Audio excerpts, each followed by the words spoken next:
Hello, everybody. Uh, Welcome back for another episode of The Life Has Spoken. I'm your host, Ed, former Corey Zork alumni from season 7, season 9, and season 10. Really excited for another interview with another one of my guests. So I'm looking forward to it. Before we start, I just want to thank Gabriel for providing the stats for my guest tonight and all the guests that I've interviewed before, and also for creating the ad for this week's interview. So shout out to Gabe for doing that. And without further ado, please welcome my special guest for tonight.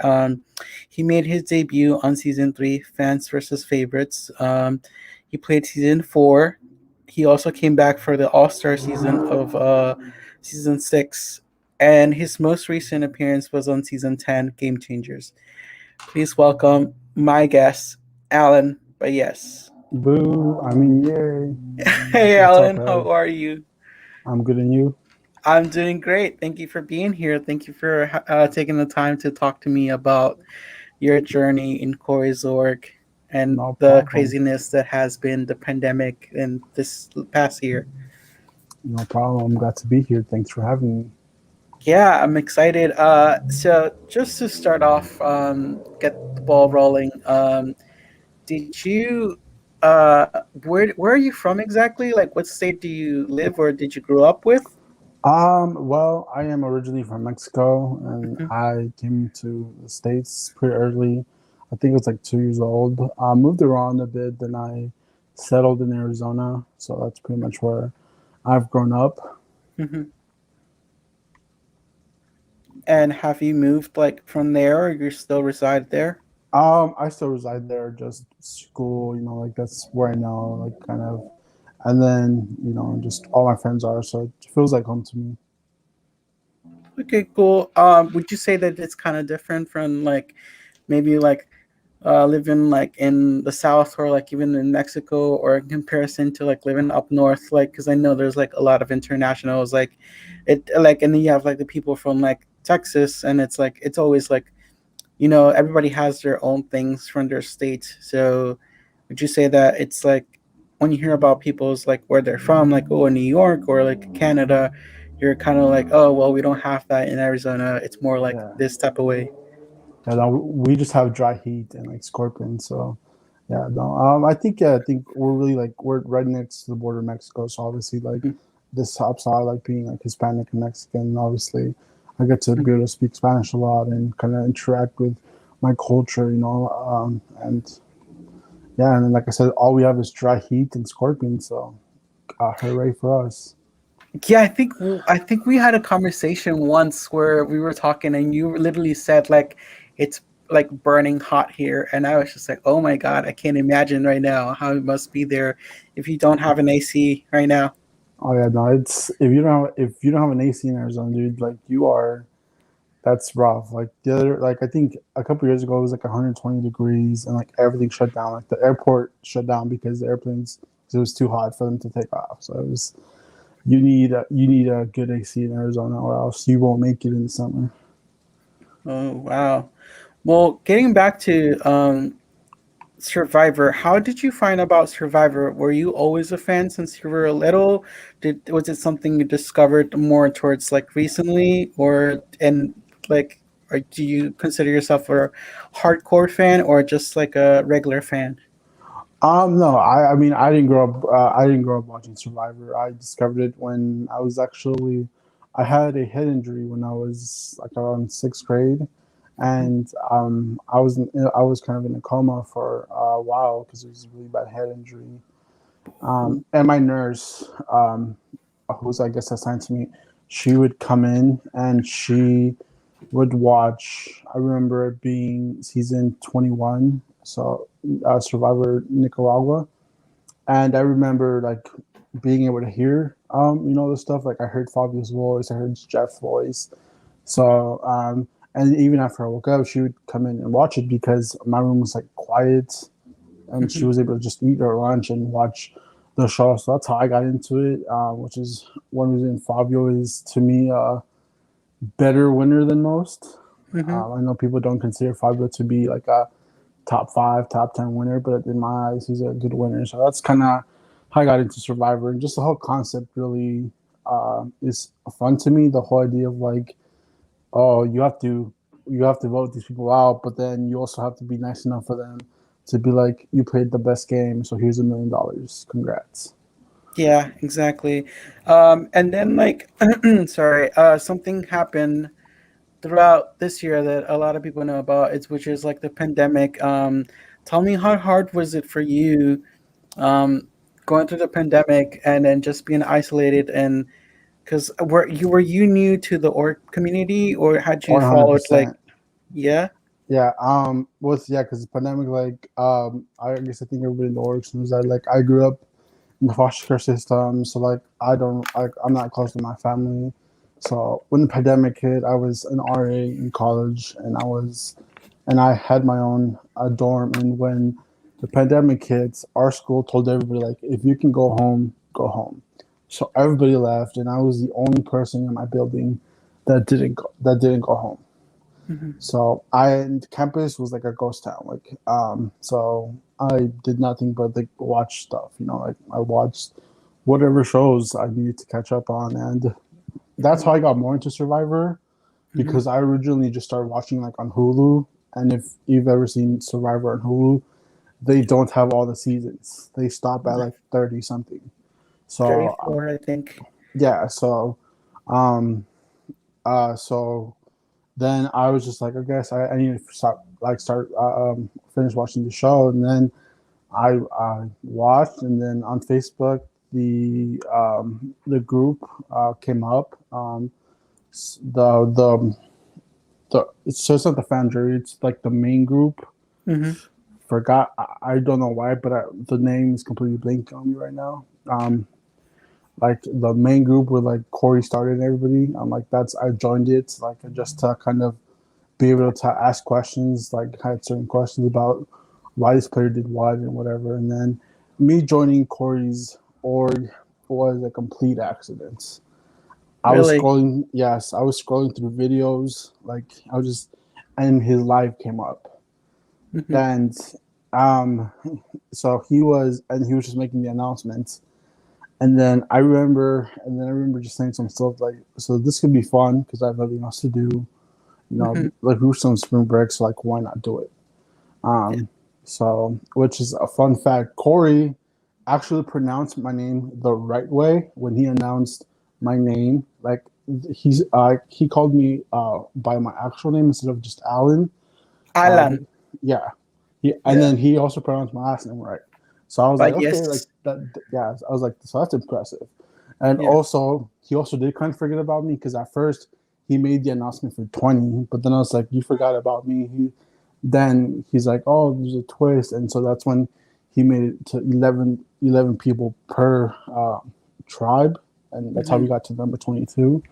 And after that, it just kind of that's how my org career began. Did you know that it was going to be fans versus favorites, or was that something that you guys found out?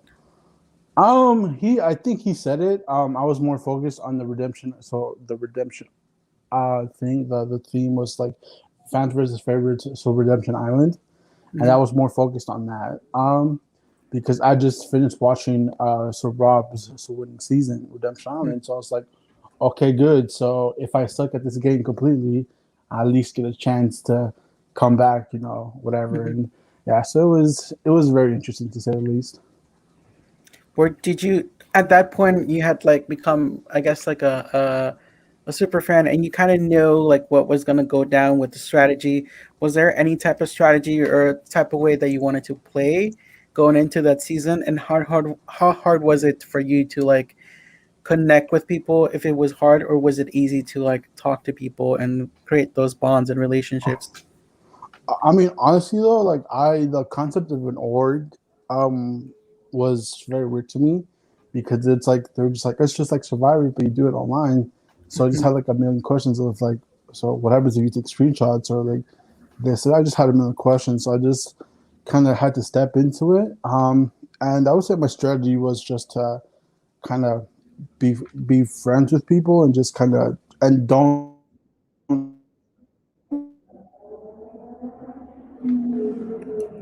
Uh, can you Say hear me? is like don't run off when you go You to kind of camp. cut out. You know, when you get to Hmm. oh yeah, sorry about that. Can you hear me now? So like for Yeah, survival, I can one of hear the you. main rules is one of the main rules is don't run off when you get to camp. Like don't go searching for an idol, or don't be gone for like an hour and a half. So in org, there's none of that. So I was just like, okay, I guess it's just talk to everybody and kind of see where we go from there. And the first person I really talked to was Chris. We bonded over smoking, you know, and just we just kind of went from there. And it was a very interesting thing because this was not a newbie season. Hmm. There was like us who are completely new versus people who have played orgs before Hmm. and who have apparently had played 2 seasons before because we were the third season. So we were just like, and I just remember like thinking to myself, like, what do I need to do? So I went and I rewatched like the Fans versus Favorites and then to Redemption Island because I thought those were going to be important for like our challenges. So you know, just and then just slowly went from there. Like we kind of like at least for me, I took in like a learning stride. Like each day, I have to kind of ask the right questions to Hmm. people. It's like I would talk to Corey and be like you know like an org and like all this or and just kind of speak to people and just try to make sure I don't say anything dumb. You Hmm. know, and just try to make sure that I align myself with the right people. So you end up starting the game, and then did you guys win challenges? Because I think we talked about this before. You guys lost a lot of challenges as with your Yeah, tribe. yeah, no, dude. Nick Whitney kicked our ass, 100%. So when I'm telling you, this was just like it was complete domination. Hmm. The only 2 times we did not go to tribal was Austin quit. Austin quit. He left for a medical emergency, whatever. And so we're just like, yes, we didn't have to go to tribal. We're good. And the second was because the guy they had to put in the challenge because Austin was gone was nowhere to be found. So we Hmm. basically had the leg up and we won that challenge. And those are the only two we won, and the rest we went to tribal every single time. So we got dominated completely. Like it wasn't like it was just complete domination. Well, it seems that you kind of find yourself in a good position since, like you said, you guys went to a lot of tribal councils, yet you were not eliminated. Talk to me. How was it hard to like survive, or were you in a pretty good spot, or like a certain alliance? Talk to me. What did you do to ensure that you didn't get voted out? I just so I was able to kind of just shut up a little bit because I was able to see who was in charge. I think to me my best move was aligning with Chris Collins, who won season 10, and Sierra. Mm-hmm. Um, um, so and I was and they gave me a lot of good information. Like Sierra had told me about the All Girl Alliance or All Girl group chat they had made, and um, I also lined up with Bo, who was the eventual winner, and then Mariah. But that's that's a little bit more down the line. And so, and then we also had this guy named, his name was Jeff Roberts, which that guy was an interesting story because he wouldn't talk to women. Like he would not talk to women, not like not flirt with them. He just would not talk to them at all because he was married, didn't want his wife to worry, so he Mm-hmm. just wouldn't talk to women. So it was us six versus Emma, Larry, Leslie, Sarah, and some guy named Eric. Mm-hmm. So my alliance had the numbers, So and my job was just to find out everything about who was throwing my name out there because my name was thrown out there. So I found out about they had something called the Four Locos Alliance, which was Bo, Sierra, and Chris. Which and so I was able to find out about that alliance and about Chris taking Mariah and Bo on a secret island where they were able to talk or something. So Mm-hmm. I obviously set myself up correctly by having people tell me information so I can kind of make my move. And I think our biggest hurdle was our first tribal. Our Hmm. first tribal, Bo was kidnapped by the other tribe, so he couldn't vote. So it was 5-5, Hmm. and you know, like I don't, and I knew I didn't want to tie, so I used my steal votes on Emma, who on Emma. So I took her vote and we voted her out. And at that point we had the numbers and I felt comfortable there. And the reason why we voted out Emma was because it was either Sierra or Mariah or both of them found out that Emma was related to Amanda, and us as fans were just like, that's a red flag because if she gets the merge, she's not sticking with us. So Hmm. we, and she was also like 16 at the time, so we were just like like she's still a kid, so we don't really want to play with her. Hmm. So that's the reason why she was the first boot. So So you get to did you guys merge or like swapped throughout the game, or did you just merge and that's Yeah, I mean, we lost after we lost. Like my alliance survived pretty much losing every other challenge. At some point, we did have to get rid of Jeff, like our alliance, because this whole like not talking to women thing Mhm. was just like, which is not a good thing for us. Like that's because especially since we had two girls in our alliance, so that happened, and then we we swapped. I can't remember at what number, but the tribes ended up being me, Sierra, and Mariah versus with Nick, Lisa, and JP. So which was a very interesting thing because on the other tribe it was Bo, and on the other tribe was Bo by himself, and Chris was on he was somewhere else. He was waiting for one tribe to lose and get voted out so he can come in and take their place. So me, Sierra, and I were all worried for Bo because we're just like we have to like we're like we have so we were thinking about kind of throwing it to keep Bo safe because Mhm. for our side it was 3 versus 3. And I still had the steal vote that I gave to Sierra to show Lisa so that Lisa could think that like she has a still vote.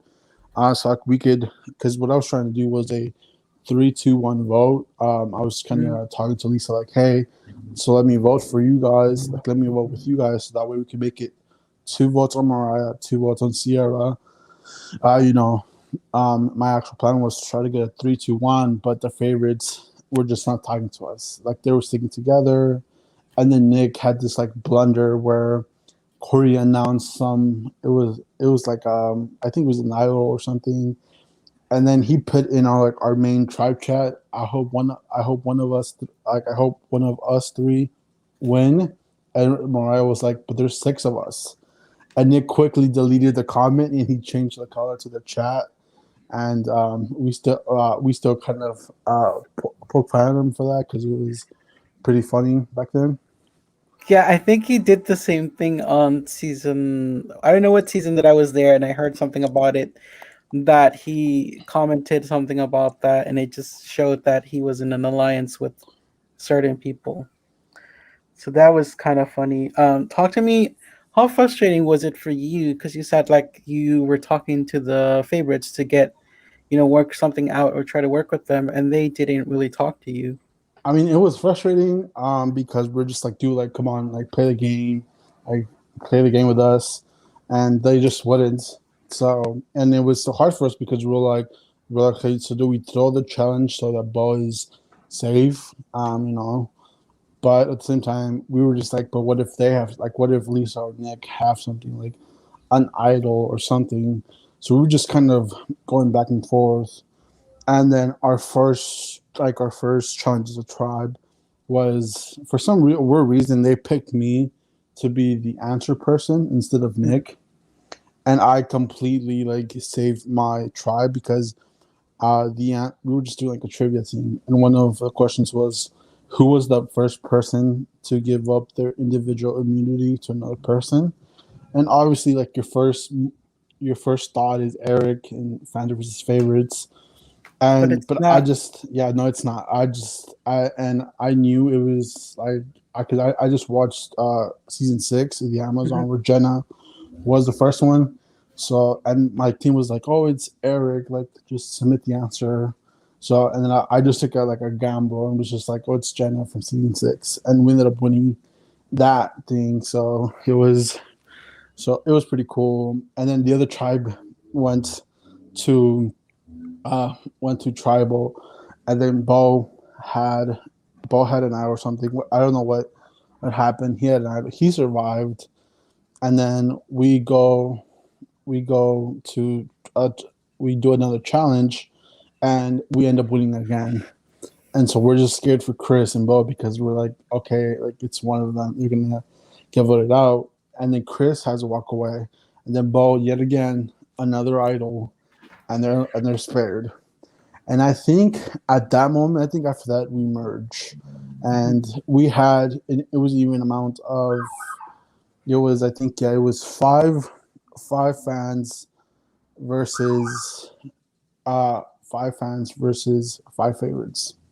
So that was um and that was also another interesting thing. Right before that, we had some guy Eric. He was the last person of the other alliance in our original tribes, and he was mad because he knew we were going to vote him out, and he kept trying to scramble. He was just like, hey, Alan, people are throwing your name out. And we were just like, we just knew like, oh, he's going home. And that's how our group got its name, because he told Corey, like Corey was like, are you guys ready for a travel or something? And he's like, well, it was like, it's obvious that the Shady Bunch is ready. So that's how we got our name. And yeah, he was voted out right after. But we also got very lucky because he was just like, before the Corey was like, pick a team captain. So Mhm. we just didn't know. So we almost let Eric be team captain, um, Mhm. because like nobody wanted to do it. But I was just like, you know what? Like, in case it is something good, let me just step up and be team captain. And then I'm glad I did, though, because the thing was like Corey was like, those team captains are saved. So you now have to go. You now have to go to tribal. So we were just like, thank God we did not give this to Eric. So that was the beginning of the Mariah versus Eric kind of fight or debate, which was a very interesting thing down the line. And as the game progressed, talk to me. How? What were you at that point? Do you think you were going to win? Do you think you had a good shot? What were your thoughts on the fact that it seemed like it was like each side going at each other? It wasn't like, I feel like the line wasn't like muddled, like how before once you merge it's a individual game and it's a free for all, and people are more open to options. It seems like it was like the favorites are gonna stick, but they want the fans to like flip. And talk Yeah. to me about that. So, do you mind if I turn on my camera? Just for you, Ed. Just for you, I'll turn on my camera. Do you Oh mind my though? god, I would consider an honor. Yeah. Yeah. Just give me one quick second to set Oh up. my god. Okay. Wow, this Give is me one crazy. second. Give me one second. Yeah. Sorry. am, am I the first person you're showing your face to? Yes. Absolutely. Wow, this is I feel honored. This is wow.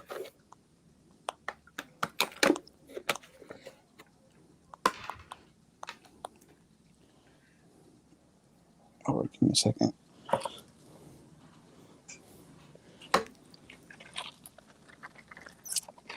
Okay. Can you repeat your question for me, please? We were just gonna say, what were you, what was going through your head as like it came down to like, oh, there, I see you, I see your hair.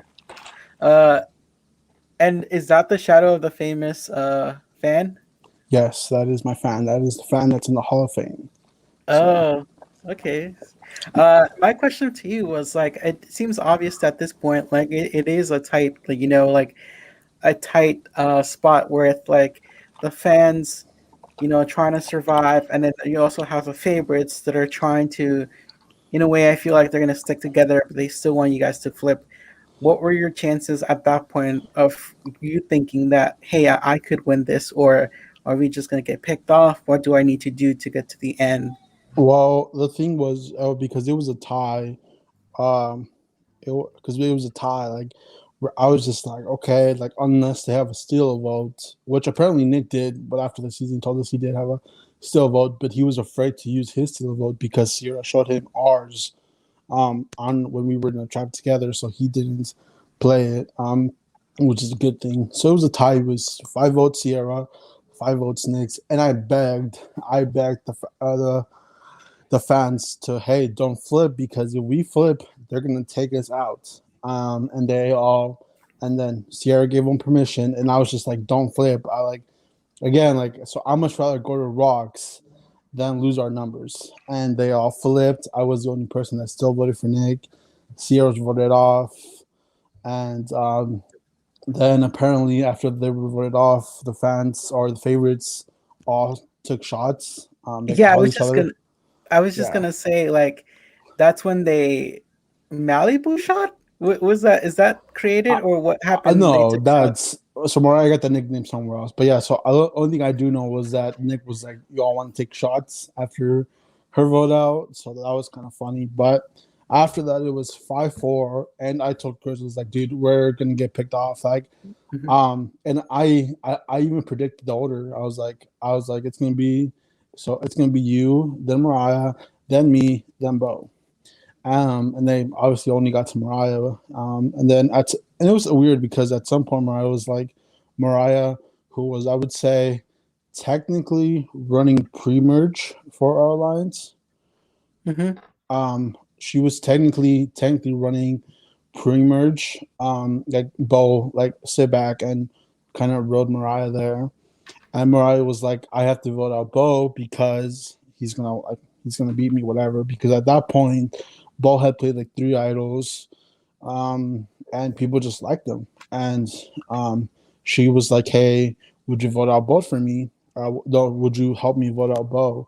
And to me, it was such a dumb idea. Was because like to me, it was like the favorites don't want to play with us. Like they just don't want to play with us. So what? Like we need to stick together, and it didn't work. Um, and then Chris went home, then she went home. So at that point, I was just kind of defeated because we were getting picked off. Like my closest two players, like Chris and Sierra, were picked off. Mariah was sent home, so I was like, okay, I guess it's me because I have no idols, no like nothing. So I was just like, so, and then they kept going after Bo, which I was like, okay, like this is fine with me because this guy has like a billion idols, so I'm never gonna go home if this is the case. But yeah, no. After they took out Chris, I knew the only way I could win or just kind of go to the end was win every possible, win an idol or win challenges so I can stay. But they never really.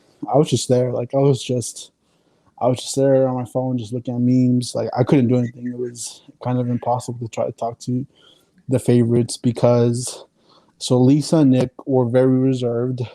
Mhm. Um, McKenna was kind of busy, so she would like I was like so I would message her and she would she would reply like 3 hours later, and so we never really got off on the right foot. And then Jesse was like super aggressive. Like he's like, you have to work with me. Like only I can save you. And it was just they showed no signs of wanting to play with us, so we just kind of stuck by, uh, you know. And it sucked. But then and then that season I was the only fan to win a individual so immunity. I won twice, so I was like, this is good. But after a certain point, I just realized like my chances of winning were like not great because Nick was still in the game, and so was Lisa, and so was Bo. And then we finally managed to get out Nick after like 3 tries because McKenna saw kind of his threat, and it was just she helped us and we voted him out. So it was definitely um, not a good thing for me. So I just felt like at that point, my chances of winning the game were very slim, very slim. You end up getting to the final four with Maggie, yourself, Lisa, and Bo. I think we kind of like talked a little bit, but can you, say it again? What happened with like the conversation you had with Maggie, and like who are you voting for? Yeah, well, I mean, I think at Final Six, I think kind of goes back to Final Six. Like, that really upsets me that I feared like I was really late to this because whole thing like Jesse like the fans or the favorites were so kind of reserved. It was hard to kind of know who was running the game. Hmm. Obviously, like Amanda came back. So Maggie was the first one to come back from Redemption Island, and she stuck around for a while because she teamed up with Bo.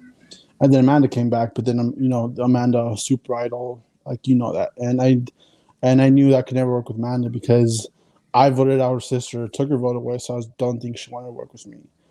And then we start to get down to it, and then we vote out Nick, and then McKenna goes because apparently for Lisa was mad that McKenna, or I'm not gonna say mad, was not happy that McKenna kind of took her plan. So McKenna was voted out, and at that point, I was able to figure out that it was for Lisa who's running the game, because at that point, I was trying to go through and remember like, okay, like who's who, and I knew my three predictions were Jesse, Nick, and Lisa, and Jesse was way too aggressive to be pulling the strings, um, and Nick was like super obvious, like he was the strongest one by far. So like at that point, I was like, oh, it's Lisa that's running it. But at that point, she had won. She won something, so she was safe. And then at Final Four, my goal was to win the final immunity, so I can give it to either Lisa or Maggie, and then go against Bo, beat him, hopefully, so then I can go to the final three saying that I never voted him out, but I still took him out. So that was, and then at final four that didn't happen. Lisa beat me, and the night before she was like, "Hey, we're gonna vote out, or I'm gonna vote out Bo." Like she told them straight up, she's like, "Hey, just know if you don't win tomorrow, I will vote for you." And she told me, she's like, "Hey, can you vote Bo with us because Maggie is too?" So I was like, "Okay," and I was like, "Okay," and I was like, "Okay, I have to think about it because." There was a pros and cons list to both of them. Like Bo was a fan, but he had been with me since day one. So why would I kind of take out the person that has kind of always been there for me? And then with Maggie, like there was like people think that there was a three-person alliance between me, Bo, and Maggie. So Maggie never talked to me. Maggie, she talked to me for like 5 minutes all that season. It was an alliance of Bo and Maggie and Bo and me. So it was so so then when we get to the tribal council, Lisa votes for Bo, obviously. So then I tell Maggie, it's like, so you're gonna vote for Bo. And she tells me I don't know. And she's like, I don't know. And to me, I'm just like, bro, you could only vote for me or Bo. So if you're telling me you don't know if you're gonna vote for Bo, I have to write your name down. She's like, I have to think. And like 5 minutes goes by. We're like, Corey's like, come on, guys, you just have to vote. So I Hmm. ask her again. She tells me, I still don't know. I have to think, and I'll submit my vote. So I'm just like, bro, why? Like, so and then Corey goes again, like, oh, guys, you guys have to vote. So I was just like, whatever, whatever. And so I submit my vote for Maggie because she never confirmed to me like I'm going to vote for Bo. Hmm. And then Corey reads a vote. It's a tie between Bo and Maggie. She ended up voting for Bo, but never told me. Um, they go at it, and Bo wins, and that's our final three right there. Going into the final three, did you think that you had a chance to win, or what Nah, was no? no. My the fans, I guess mostly, they gave me the nickname of Bo's lapdog. So I've heard like stories of like who started it, but like at this point, who knows? And they just were like, "Oh, your Bo's like a dog because you do whatever he says." But to me, and to the fans, like it's like if you're in my position where nobody wants to work with you. Like you reach out to people, they give you very dry conversations. Like the only person that would ever talk game with me was Jesse, and he would feed me BS plans, or he would Mhm. yell at me. So like, cause like I remember at one point he basically so he kept yelling at me saying he knew I had an advantage because he wanted an advantage to tell him who has the advantage. He's like, dude, it's you. I know it's you. I have the advantage. So I was just like, dude, I really don't. I finally put him in a group chat with Robin, and I asked her, I was like, do I have this? Do I have whatever like is an extra vote? And she's like, no, he doesn't. He's like, oh, that's right, haha.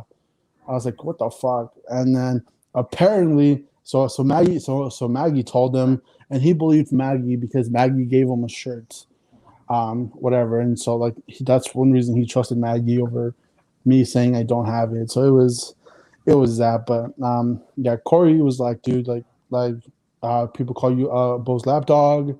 You're not gonna win. So I was just like, I knew I had no chance. So but I still wrote a speech because I was like, like, what if I can just get a few votes, at least get second place. So, but that didn't Mhm. happen, which sucks too because then like people would tell me like you had a good speech or you had the best speech, and I wanted to vote for you, and I got one vote. So I asked that person like, "Oh, did you vote for me?" Like, no. And then like three people told me this. I'm like, why would you tell me this? Like, this shit hurts more that you telling me you wanted to vote for me, but then didn't. So it was, Mhm. so it was interesting. But yeah, so it was. Bo won. Did He you won got by one. you got a vote? Yes, Sierra voted for me. Okay. Because and everybody was like super pro Bo, because Casero was like doing the best campaign manager ever, and like Bo, because Bo had obviously the super idol, played all his idols. He was a very likable dude. So I see that, but um, but he also got very lucky. It was that Sierra voted for me because if Sierra votes for Lisa, then it's up to me. But this also goes back to the Eric thing because apparently Mariah, who was in my original alliance, was telling people she didn't trust me because like this is where the Jerry Joe comes from, where I had like a rat face, whatever, as my profile picture. Um, and apparently she told people that she couldn't really trust me because of it. And for some reason, Eric took offense to it, called her a lowlife, and then Corey had to kick him out. Um, and then he didn't get a vote. But if he did, I'm pretty sure if he would have gotten a vote, I'm sure he would have voted for Lisa. So Bo got lucky that that happened and that Sierra voted for me because I probably would have voted for Lisa to win if it was a tie. So Wow.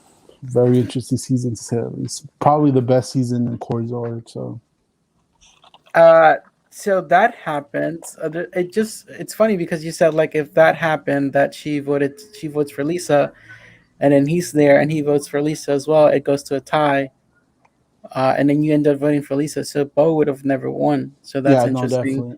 I mean, it was because Lisa put up a really good speech to me, like, and Lisa also had kind of a good resume, like, and I think one reason she lost was the amount of times she mentioned zero votes. Hmm. Um, like she said it like 4 or 5 times. She's like, "Oh, I got zero votes. I got zero votes," and I think people were just tired of it. But she had a really good resume, dude. Like I didn't know she was running things until like the very end, but now it was kind of obvious at that point. So for Lisa, Lisa was great that season. I mean, from what people told me, she was, I wouldn't say running things pre-merge, but she was in a position where she knew everything and was comfortable. And obviously, she was able to hide behind like Jesse and Nick, who we thought were like running stuff. So she had great thing, and I feel like at that point I would have voted for her because her game to me was better. Um, just because Bo was just it was with Bo was just like he would always play an idol, so he would never like his strategy was just let me play an idol. So but it is what it is, and I still consider Bo to be a good winner and everything. But I definitely would have voted for Lisa that season. So Season 4 happens, and that's jury duty. Yes, I believe so. Yeah, it's Jerry Judy. Did you get asked to play, or like what happened? Why did you decide to play after the season 3 just had ended? Do you think like being so close to the end, did it kind of fuel you to like, hey, I can do it, maybe if I come back I can actually win. Yeah, I feel like I think that might have been the reason why. Another reason why I say season three was also like the best season because besides like the no drama, like a good final three and everything was because season three was like right in the middle of quarantine. So this was when people weren't going out, like people weren't going to the jobs.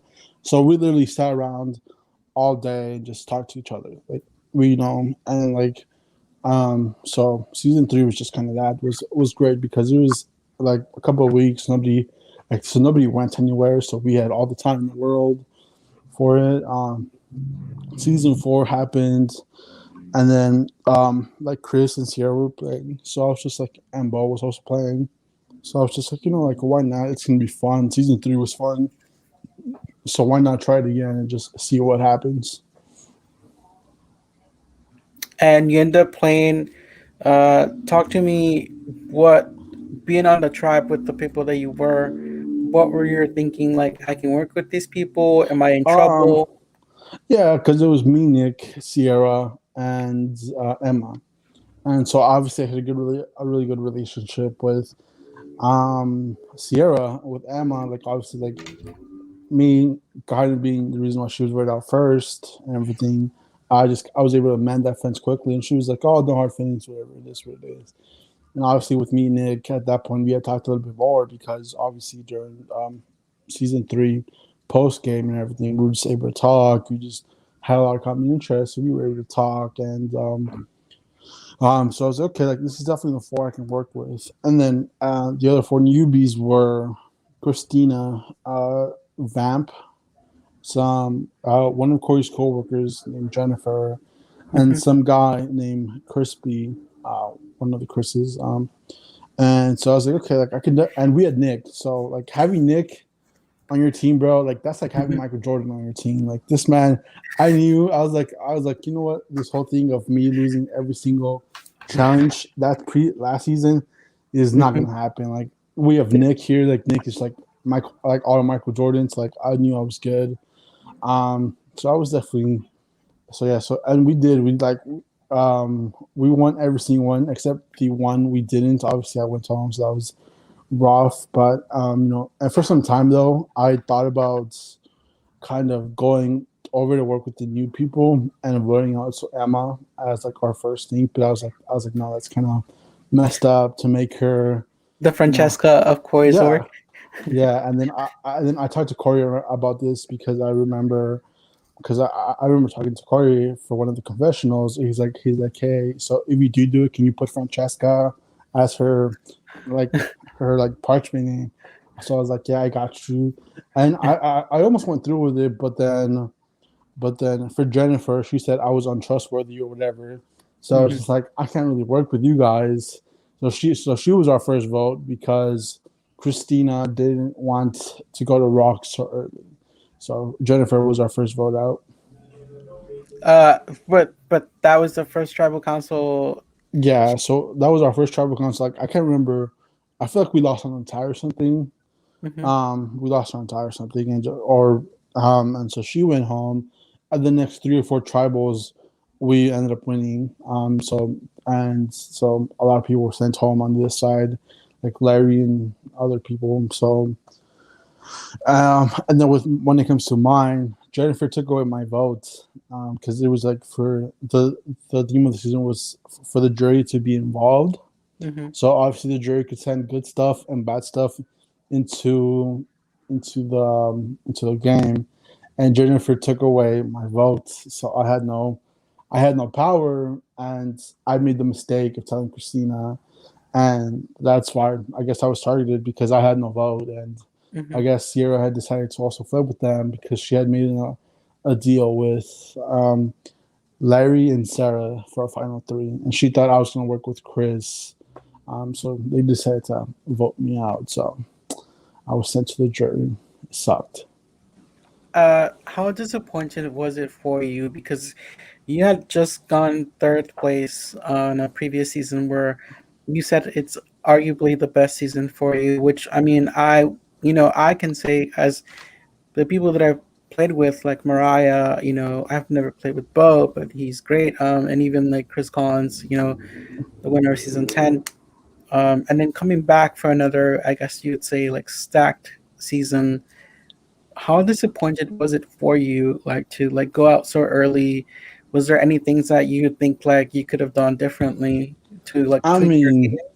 yeah, I mean, it sucked. I went out early, but I feel like I think one thing I would change is like I wouldn't have told Christina about me losing a vote Hmm. because that like obviously I tried the reason they chose to target me because I didn't have a vote, so it just kind of sucked, But it was more disappointing because I was out of the game, so obviously I couldn't really talk to many people, and that's kind of when the drama started. Like there was some drama from season three that kind of leaked over to season four, and so I was kind of caught up with it. So I had to deal with that and just kind of the backlash that came with everything. So that was just kind of one reason why I was definitely made it worse. You ended up still being able part of the jury. Were you impressed by anybody specifically on season four with their gameplay? Was there anybody you were rooting for, hoping that they would get to the end and you can vote for them, or were you just like, you know what, let me just sit back and see how this turns out? I mean, obviously, I was shooting for like let's say Chris and Bo and like people I played with before. Me and Christina were pretty close. We had our first ever conversation was like about tacos because she was like at a party, Hmm. so so we were just talking about like the tacos and just stuff like that. So we had bonded pretty quickly, and then so if you've ever played with Vamp, you know how Vamp is. Vamp is a very social guy. Like you love Vamp, like.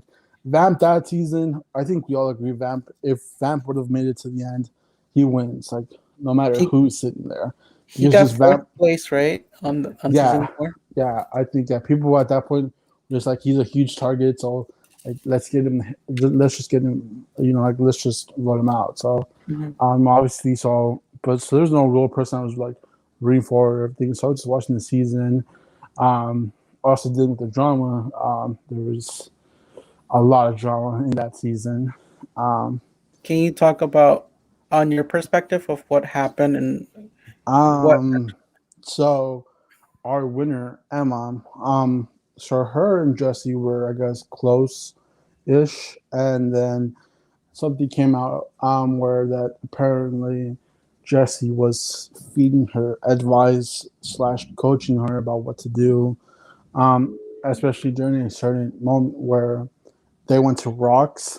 I think they went to rocks, and people were just like, "Oh, like," and people were just like, "Oh, you got help, you were coached," and that was just kind of the drama that kind of was at its peak for that season was that she's being really coached, and a lot of people weren't happy that she made it to the end and won, especially for some people. Like obviously Corey was a very big fan of Bo and was very pro Bo, was mad at the jury that we didn't vote for Bo.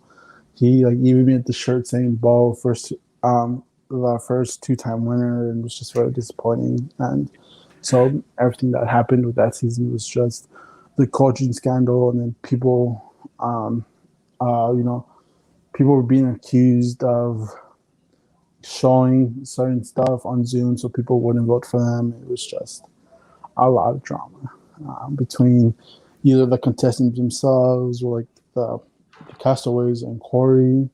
So it was definitely. Did you end up voting for Emma or Bo at the end? So obviously, like the whole thing with the Emma being coach thing, um, I was kind of hesitant about kind of picking sides. And Hmm. then me and Mariah talked about it because me and Mariah were at that point very close. And she was probably dating Joyce at that point. So we had talked about it, me and Mariah. And then Mariah was like, yeah, she was being coached. So I was like, damn, so on my side, I was like, okay, so maybe I should go for Bo. But then Corey was so pro Bo it was very annoying. But I was just like, but I also talked to Robin, and I was like, I just have to guess go off, because they were like each had done something that was just real, like Corey was like Super Bowl and everything. So I listened to every speeches, and I ended up voting for Emma because I feel like because to me, Bo had just played the same game he did in season three. Like there was nothing new about it, and Bo also had the advantage of playing with his brother, and his brother was on his tribe. So it was just to me, and then Emma just had the better speech, So I ended up voting for Emma. It actually comes down to a tie. The vote comes to Yes, a it tie, does. Oh and yes, it Chris. does because Colin thought Bo was gonna win by like a landslide. Mhm. Like he thought Bo was gonna like win whatever like tens or whatever. Ends up voting for Chris B because he didn't want him to feel bad he didn't get a vote, and then Chris B ends up voting for Emma. Talk to me how that was for you guys, at least for you, from a jury standpoint, watching that, like reading the votes and how it's so close and it ends up being a tie. Yeah. Did you know at that point, like, oh fuck, like it's like he's gonna vote for Emma? Did you think he was gonna vote for Bo? What were you thinking at that moment? The thing is, like, nobody really knew at that point who's gonna win. Like, there was no clear winner, obviously, because people like some people voted for Emma just because they were fed up with Corey and his little like pro ball. Like this dude was hyping a ball, and people were just tired of it. But the whole thing about Emma coaching always came up, so nobody really knew who was gonna win. Obviously, so uh, so we didn't really know. I thought he was gonna vote for Emma because Emma was on his tribe, so and they had to talk since like day one, obviously. So I thought he was gonna vote for Emma, which he ended up voting for Emma, and half the jury was happy and not surprised. The others were mad because again, the drama between the castaways was a lot. Like the whole thing of between Larry and Sarah and the whole so revenge and sweet baby girl Hmm. that happened in our season. Like the jury chat that season was just a lot. At some point, Sarah was like, it's Bo or Emma no matter what. And the jury kind of jumped on her because we're just like, that's not being fair. Like you're just voting for your friends. Like Hmm. make an actual decision. Like she was just like it's either Bo or Emma, no matter what. And she said that when like Justin was still in the game. So we're just like, dude, like like take this seriously. Like we're not just gonna vote for our friends. Hmm. So it was just a lot. So I was definitely not surprised that he voted for Emma. So, but a lot of people were upset. And I think that's also another thing that adds to the drama was Corey kind of attacked Emma. He was like, "I love you, but you didn't deserve this win." And to me, I'm just like, dude, you're a host, and she's 16 years old. Like you gotta like, I guess so. You may not be happy with your choice, like with the winner, but at least also be respectful. Hmm. I forgot to ask this question for season three, but looking back after season three, what's something that you took, I guess, positive or your proudest achievement from season three, as it was your first org ever, if I'm not mistaken, and also first time you got to like kind of be in this survivor environment as being a fan, and actually going through that process and meeting so many people, and not only oh I think we lost them, but let me see if I can get him back. Uh, Technical difficulties, everybody. Happens even in the best shows. Let me just get in. How's everybody doing? I'm just gonna wait for Alan to get back, and then we can. There we go. I cut off, but Yeah, sorry about that. So no. so so my pad just did its own thing. Oh, it's okay. You're fine. So I was just saying that I was wanted to ask what was something that you took away from season three because it was your first orc overall, and it was like you got so close to. You guys are close to the end. In final three, that's not something to take lightly as a placement. Especially as your first org. Was there anything positive that you took, and what was your proudest achievement? And also to contrast that, what was the hardest thing that you had to overcome on season three? I think I personally was my relationship with Robin. Hmm. Me and Robin were very close. That season, we got very close, and so I was very happy with that because she's a good friend now, and she's in my inner circle, and I love her to death, and would do anything for Robin. So that was, that was I think one of the best things that came out of it. One of my proudest things was being the only fan to win an individual immunity. Hmm. So like that's not easy, especially in like Corey's org where his riddles are always changing, Hmm. and like obviously having some like Nick was still there when I won. Like so, I was like I beat like Nick and Lisa, so I was like this was a thing. So I was like, and I was always really close on riddles, so that was another thing that I pride myself on. I would say the hardest thing was just hearing people talk shit all the time. Hmm. Like especially the fans who were like you're a fan, like you kind of should be in my corner. Like you're just Hmm. like, oh, you're just doing everything balls. You're just like balls that dog, and I'm just like, and then in my mind, I was just like, what do you want me to do? Like if you were in my place and nobody was playing with you, tell me what you would do. Hmm. Obviously, like like so it's like so you want me to vote out the only person that is not that is not that has been with me since day one, has never written my name down, and has had my back. Like Hmm. to me, that makes no sense. And I think that was just the hardest one. And then obviously, and yes, that was probably the hardest thing was just having to deal with being called his dog and everything. That was just beyond that. But beyond that, I enjoyed the season a lot. And, you know, For season four, you were voted out, but you still managed to decide who the winner is. You voted for Emma because, like you said, you were convinced by her speech. Was there anything? It was obviously a different pace for your journey on season four because you were voted out really early.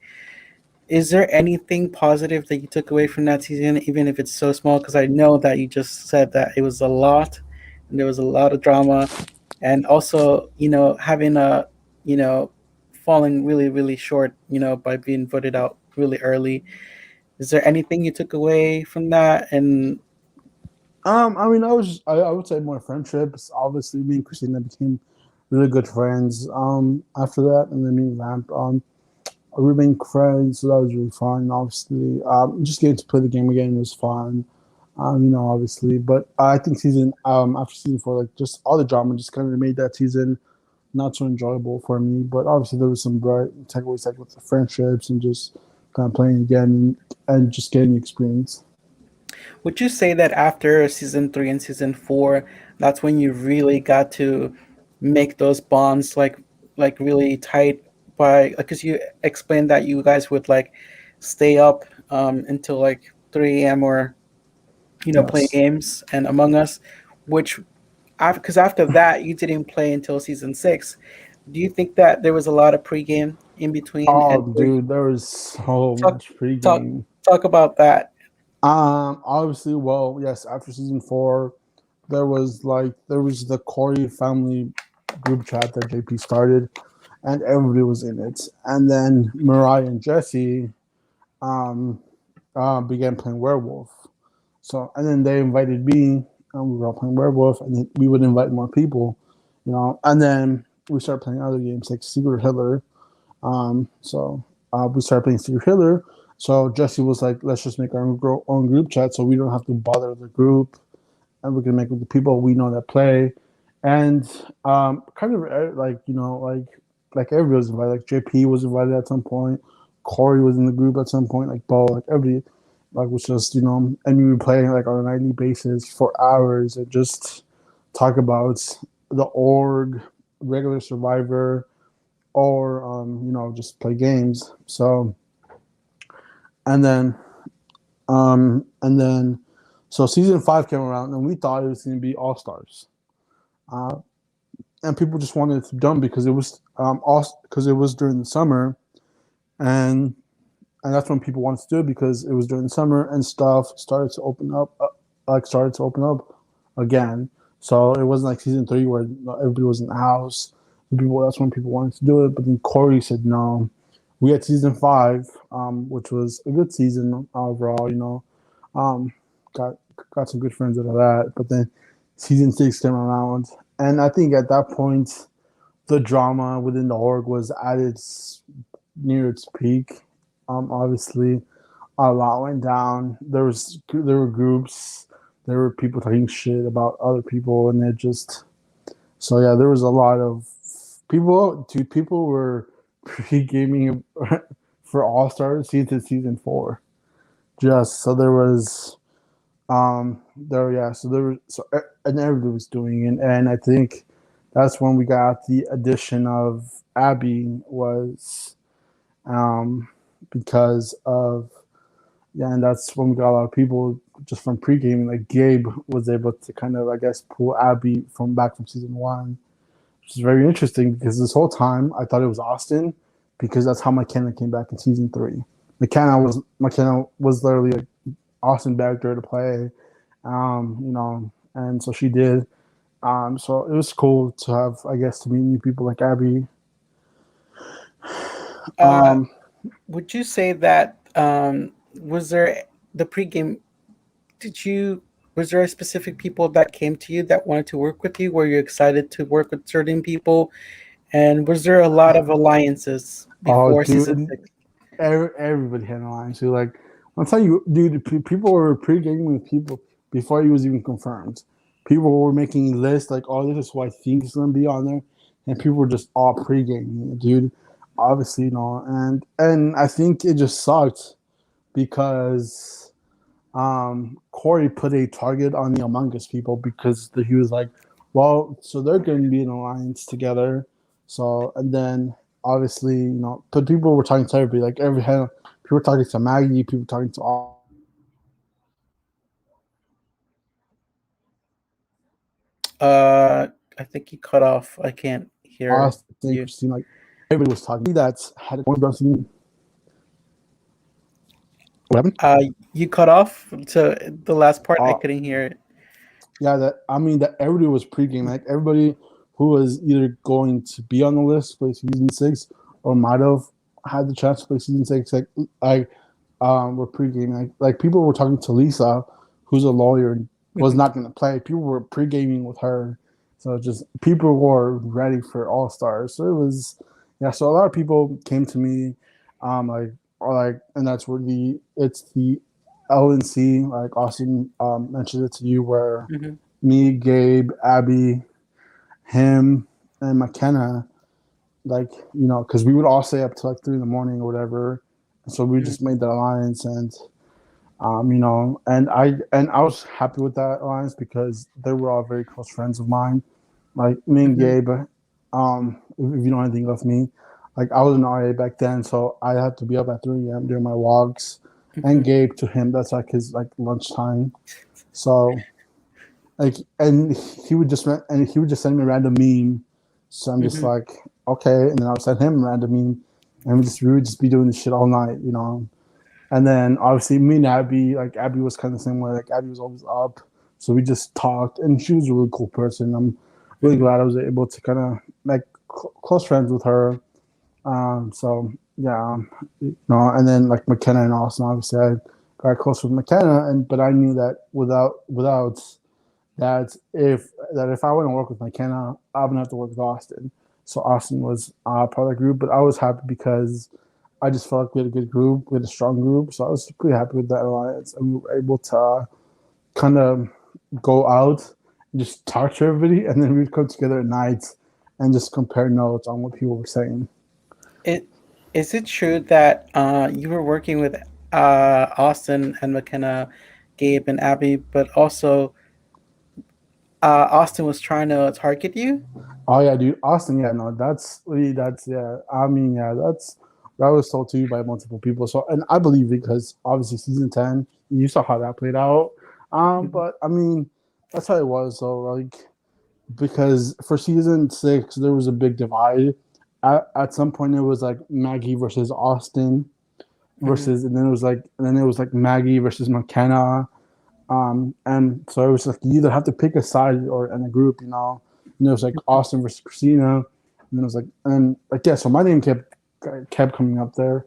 So it was very interesting. But yeah, I definitely know he threw my name out there, so that was very interesting to say the least. Definitely, but I mean, it's not the first time that somebody in my lines has thrown out my name. Like I think for Mariah, she did it all in season 3, so it is what it is. And she was working with you, right? Yeah, bro. Oh, working with me, so So season 6 starts. Was there anything that you specifically wanted to achieve or wanted to play a certain strategy? And when you get to your tribe divisions, were you happy with your tribe? I mean, I really was because it was like 5 members of the LNC were all Mhm, together. So we had the numbers, and then our tribe seemed strong. Like we also had Martin. mhm, Like Martin was a challenge beast in season 2. mhm, Then we had Garrett, who obviously was close friends with McKenna, and me and him were like good friends. mhm, Like good friends back then. And then I had Chris, obviously. So to me it was a very good spot to be in. And then we mhm. had Jarrett and Larry, who to us was like those are two very easy like boots. Like nobody's gonna like complain about voting them out. So I was very happy. I think my season 6 accomplishment was just because at that point Nick had been banned and Jesse and Emma were banned. Um, for Jesse and Emma were banned because of the coaching scandal in season 4. Nick was banned because he apparently was shirtless on Zoom for some reasons, which I call total bullshit on, but it is what it is. He was banned, so he didn't get to play, I which was just gonna sucked. say, like, season 10, half the episode, he's shirtless, Yeah, no, so it was, and yeah, recently played other orcs, and he's shirtless, and people yeah, love it. So I mean, I don't.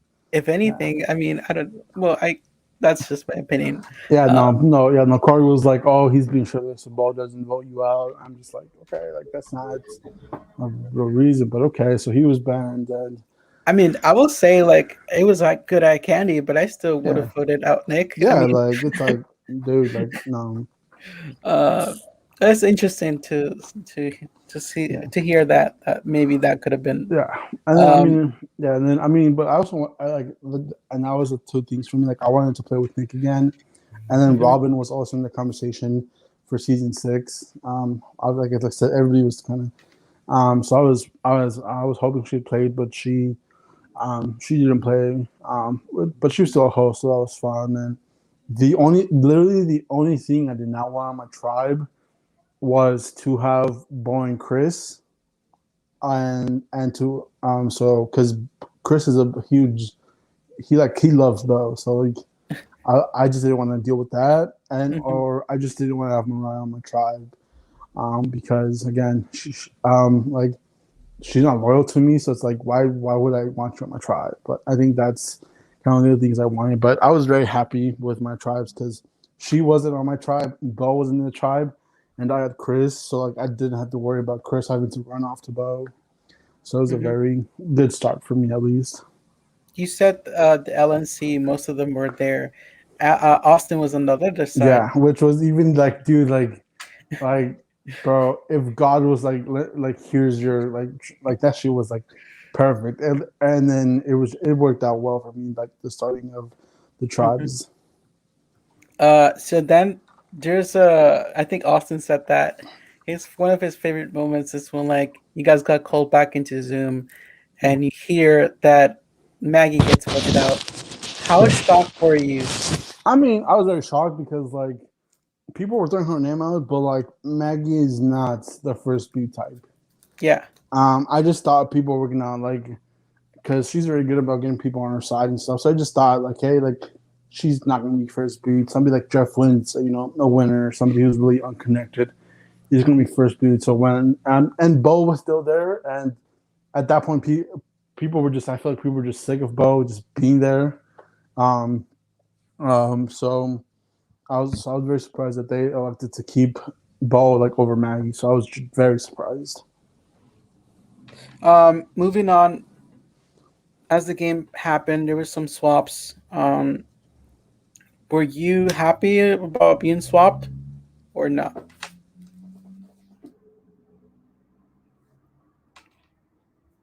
Hello,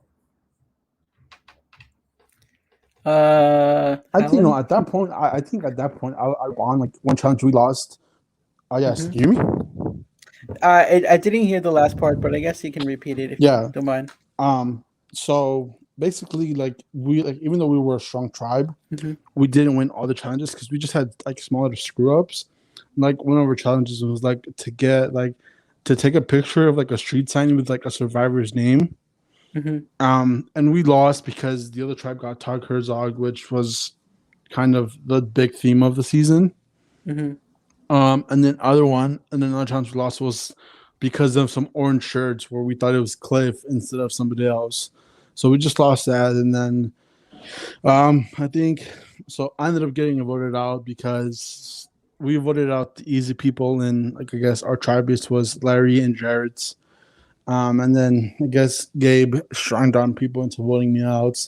So I was just kind of blindsided by that big time. So it was a very rough time for me in season 6. I think McKenna said that you were really upset. Yeah, I mean I was really upset because it was like I like to me, I really hate the excuses of like I didn't want to vote for you, but still did though. You know, where like it's a difference if like if you're gonna vote me out and they need your vote, like that's a different thing than hey, we don't need your vote and you still vote for me. You know, like the whole thing with Sierra and Blood versus Water, where people make a big deal of her voting on her mom, but it's like you could have thrown your vote away, you know. Yeah. And I was upset because like obviously Gabe, who at that point to me was like a very close friend of mine, it was like we were, like pretty much best friends at that point, just kind of put all this, you know, and just had everybody vote me out. And then obviously and then people were coming to me with like, oh, I had no choice to vote you out, but to vote you out. And to me, it's like you could have thrown your vote away, but you know. So I was very upset, and then obviously being in jury with Austin was not a good also time for me because it's like I don't want to be here and you're here, so it's like, fuck me, dude. Did you were you able to send anything or any advantages from Herzog Island to anybody? I just sent over like a couple of fire tokens, but nothing, which was a big theme in season like fire tokens. So I don't think we were able to actually send in like an extra vote or anything like that. So it was just nothing but fire tokens. So Mm-hmm. um, it was yeah. So but it was a rough season for me to say the least. Sad. So then there's a comeback challenge, and you Yeah. don't end up coming back, and Yeah, no, yeah, it was sucked because it sucked because like the people I was going against was Austin and Martin and Kayla, who is a very underrated challenge beast. Mhm. So I'm just like, dude, like fuck me, and I was just like, why do I have to like be up against these people? And I ended up losing. I think Martin and Austin beat me. So I was like third. So I was just like, damn it, dude, why did this have to happen to me? So it was yeah, I had no chance in the that because so that's the last time to potentially get back into the game, and you're not part of the jury. So what are your thoughts at that point with like that's it for you for that season? I mean I was also happy to kind of be done with it because there was still a lot of drama going on inside the org with Corey like obviously targeting the secret Hitler people um and then calling some of us like the worst thing that's happened to his org like and there's just a lot of drama and then I heard about his ultimatum to people. And like same thing to Robin was like you can either be my friend or his friend. So in terms of drama, I was just done with it because the game was very toxic and very like because at that point everybody was friends. So Mhm. you couldn't blindside somebody and like you know be okay with it. So people were like everybody was friends. So it was a very toxic thing. There was no schedule people had stuff to do. So, the hosts were kind of upset that people just had to reschedule everything because Corey But props to Corey too because you're also scheduling a tribe and everything for like 20 people, and like four of those people don't even live on like this like continent. You know, like Bianca, like Martin and Gabe. Like props to them though, because to wake up at like 3 a.m. for this shit, like props to them, dude. Like that's something I would never do. Like, but definitely props to Corey for I kind of being believe able it's to. actually 1 a.m. in Malta right now, and I think Gabe is one of the people that's listening, so he's probably up right now. So that you make a That's fair true. point. Um, so we were talking about Yeah, so it was just a lot. mhm. After you get footed off. Talk to me. How was it? Because you still playing games on in the night, with your friends, even though Yeah. some of them are still playing the game. How hard was it for you to? I know because Austin said like it was really hard. Like it sucked to be voted out, and not come back, but it was more, he had a harder time not being able to play with his friends on that season. Yeah, and How, that also sucks for me as well because it's like we're friends that wanted to play with you, but like you just voted me out, you know.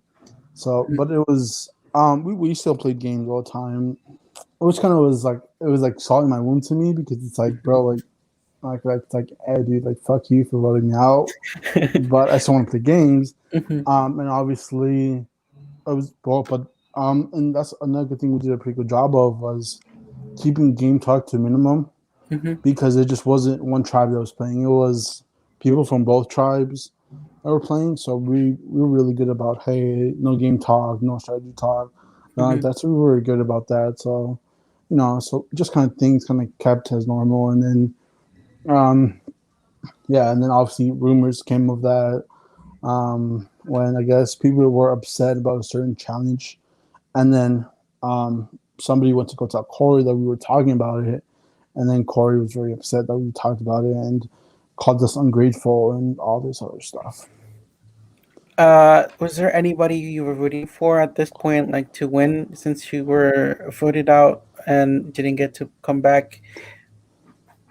Not really. I guess obviously because like the people that were like my fans voted me out. So it's like I'm not gonna want you to like I want you to get voted out. I feel like, but Martin, who came back from, I guess the whatever it's come back from the jury was like somebody I was like kind of rooting for because he was like okay like you're one of us now like you voted out but coming back like so I was definitely rooting for him and it was hard because obviously like you're upset at certain people for voting you out or Mhm. certain people are working with people you don't like so it's like it was definitely fine. It was hard to find something to root for that season. Again, same question with in regards to season 4 and season 3. I think maybe this was your harder season because you did make it a little bit further than season 4, but I feel like it hurt more personally for you because you were voted out by friends. Yeah, I Is think there so. anything? Yeah. Go ahead. Is there anything you took away that was positive, and what was I guess, your lowest point or hardest thing to overcome in season 6? Honestly, it was. Mm, I think this came after season 6. It was like I went back to talk to I went back to talk to Gabe and and Gabe, not Ingrid, Abby, and Garrett's, and I guess I was like, hey, like I'm sorry, I was upset by it, and we became friends again. So definitely, it taught me a lot, obviously, of time in my life, like kind of being upset in Oregon just like that, and so, but it's hard to say like, oh, like I took something positive because that season was like got voted out by my friends by an alliance that I helped create, So it's just like, and obviously, but I feel like that season was just hard to say something because like it was toxic from within the game to the host to even off the games when we were just playing like Secret Hitler or like Among Us, like it was still very toxic just from the environment and it was not really a good time for anybody. Uh, After that, season 7 happens, and season 8, and there's season 9. Like after season 6, did you ever think that you would ever come back and play after going through all of Um, that? I don't know. I just feel like I also never thought Corey would ever cast me again. So Hmm. there's that. Just Corey. I was not a fan of me, obviously. So and I was not a fan of his, and you know, Corey was upset at certain people for certain stuff, and I was hanging out with those people. So I just didn't think I was gonna ever get casted again. So I never didn't really put much thought process into it. But obviously I still had friends playing. So like I watched season 7 for Nick. So I was, also I watched your season there. So it was interesting. So it was, and then obviously 8, Dylan, so I just kind of kept up with the like a little bit because obviously my friends still were still involved and I, wanted Hmm. that. But I also tried to distance myself from the org because obviously like just was just not a good environment overall. Hmm. Very toxic. So and yeah, for season 10, Robin was playing, and at that point, I was close with Austin. So I was just like, like why not play and whatever. So yeah, so it was definitely a tough choice to make. Did you think that you would last longer? Because like unfortunately, you got taken out really really early for me. I was one of the people that I talked to you because I had not played with you. I had just played season 9, and I kind of was like, in a way, I was dealing with what the repercussions that happened on season 9 with like having too many allies and then turning on them and not being able to take 7 people to the final 3, and then like it was only like maybe a week and a half, and then season 10 was starting. Yeah, And so I did wanted to like work with as many people that I could, and I think I messaged you. I was like, I want to work with you, and I want to work with Robin. And you kind of like, I don't know if you were serious, but you kind of said like, yes, let's do it. And so I was kind of bummed because like you both were on a different tribe on the other side, and Jeremy gets voted out first, and then Robin gets taken out, and that to me was a shock. Like I was just like, what just happened? Talk to me about. Did you have any strategy coming into season 10? Do you think it was going to be different, or do you think it was going to be like it might be season 6 all over again? yeah. I mean, I don't know. I just felt like I really didn't really know what to expect. Obviously, because there were so many new people. Hmm. So I just didn't really know what to expect. I was just gonna go play for fun. Like there was not much. So I was like, I didn't think I was gonna win. Like I didn't really pregame at all. Really, like that was just nothing. So it's just like it is what it is. Whatever happens, happens. Like I'm cool with. And also, I just want to see like obviously the season was interesting. Like Game Changers is I would say good season. Like Survivor. So just like I just feel like I was like and then Robin was playing. So that was a big thing for me because I really wanted to play with her. So it was. So yeah, but it was definitely sucked. I guess the result definitely sucked. Your Robin gets taken out because I guess like she threw out Austin's name, or what happened there? Yeah, no, I mean, me and Robin just weren't. Me and Robin weren't happy with the way Austin tried to kind of take power. Like we were just like our tribe was like, we want to take out Mammers, and then he trades her away to protect her, and then we're just like, we want Bianca because Bianca in season 4, Bianca because was voted out for such a dumb reason. And then season 6, Bianca almost won the game. Had Bianca not been voted out, she would have won the game. So and then I knew that I was like, I know she's close with Gabe. So I was like, and I didn't want to work with Gabe. So I was just like, we can't let her out to a swap or to whatever emerge, because she'll work with Gabe. So, and me and Robin were pushing for it, but I guess Austin wanted to run that season, so and then me and Mariah, no, me and Robin, we were like we put our trust in Mariah, which we should never really do. Obviously, we put our trust in Mariah, and Mariah ran to Austin. Was like, hey, Robin started your name out there, and then that's how Robin went home. After, were you shocked that they targeted Robin over you? Do Yeah, you no, think? I wasn't shocked. I was very pissed at them, because Robin was going through a lot, uh, that week, very personal reasons.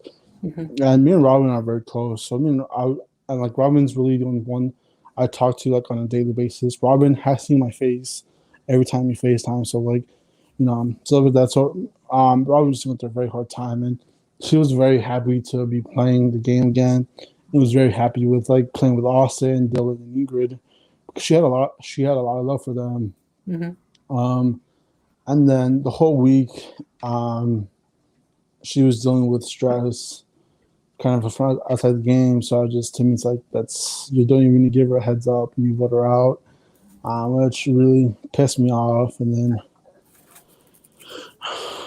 final three, my final three going into season 10. I mean, I knew that Robin was not like, I knew that I was like, if me and Robin are going, like, people knew like me and Robin were gonna work together. So I just felt like people were gonna take one of us out. But my final three, like my dream final three, would have been like me, Robin, and probably Nick. Hmm. Um, but my more realistic one would have been like me, Jeremy, and Nick, because me and Jeremy like at that point really good friends, and Hmm. and then me and Nick obviously really good friends. That was my like realistic final three. Hmm. So but obviously shit happens. So but yeah, and then going back to the Robin thing, I was very upset with everybody, and then obviously had certain people like um, Austin, who um, kind of was the main reason and everything. And then, but I also feel really bad because I kind of took I took my anger out on Ingrid because I called her, and then she was kind of explained to me how she didn't want to vote for Robin. I just kind of lost it, and I went off on her, which I felt really bad. Like to this day, I feel really bad Hmm. going off on her and everything. So it's just, but it was definitely rough for me because it's like to me, it's like, why not vote me out first? If you think one of us threw your name out there, vote me out first. Like, and after that, like, do whatever you want. But it's just the way that the Robin vote was treated. Like Mariah vote. Like to obviously there's the inside thing of me and Robin, like the Snoop and Martha thing. Like me and Robin, like we have that for ourselves because that's how we bonded. And then Mariah wrote that like, vote, sorry Martha, on her parchment thing, and I'm just like, that's just like a slap in the face. Like that's disrespectful as hell. So it was definitely a good. I definitely was not happy with the way that her vote was treated. Did you end up losing the next challenge again? And your Yes. tribe has to go to tribal council. Did you try to scramble at all? Did you try to talk to people, or did you knew like as soon as we lose, my ass is going? I mean, I knew from the moment, like I knew like, hey, they took out Robin, they're gonna take me out next. So I guess I was scrambling a bit, but not. I wouldn't say scrambling because I was just telling like Austin, Ingrid, and Dylan were running that tribe. So I was Hmm. just telling people like, bro, like you do know that after I'm gone, they're gonna vote you out next. Like I was talking to Colin, Tom was like, they're like there's only a final three. And do you really think Austin's gonna take you over Ingrid or Dylan?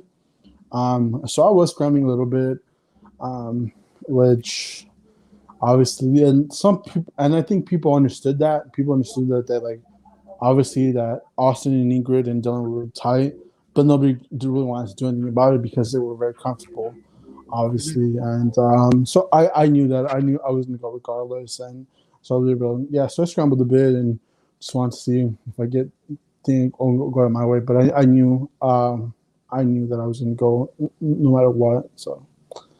But and yeah, so then I made peace with my vote out like right after because I knew it was coming. Is there any type of scenario where if you're on a different tribe and also Robin is there, you don't stay in that tribe? Do you think, knowing the things that you know now, that it would have been Robin and you, would you have tried to connect harder with different people or done not throwing out Austin's name? Well, the thing was that my mistake was throwing out to Mariah. Um, so because just not like I should have known that Mariah it was a mistake. Trust Mariah. But I feel like people would like it's like people just know that Alan and Robin to work together. So I feel like we would have. I think the only different thing is we would have just put our head down and just kind of just gone with it because like that's kind of what I wanted to do. But then at the same time, Austin was very power hungry and was trying to dictate the way everything was going. Um, like at some point, I was like, "We have to vote Bianca." He's like, "No, I'm not going to write down Bianca's name no matter what."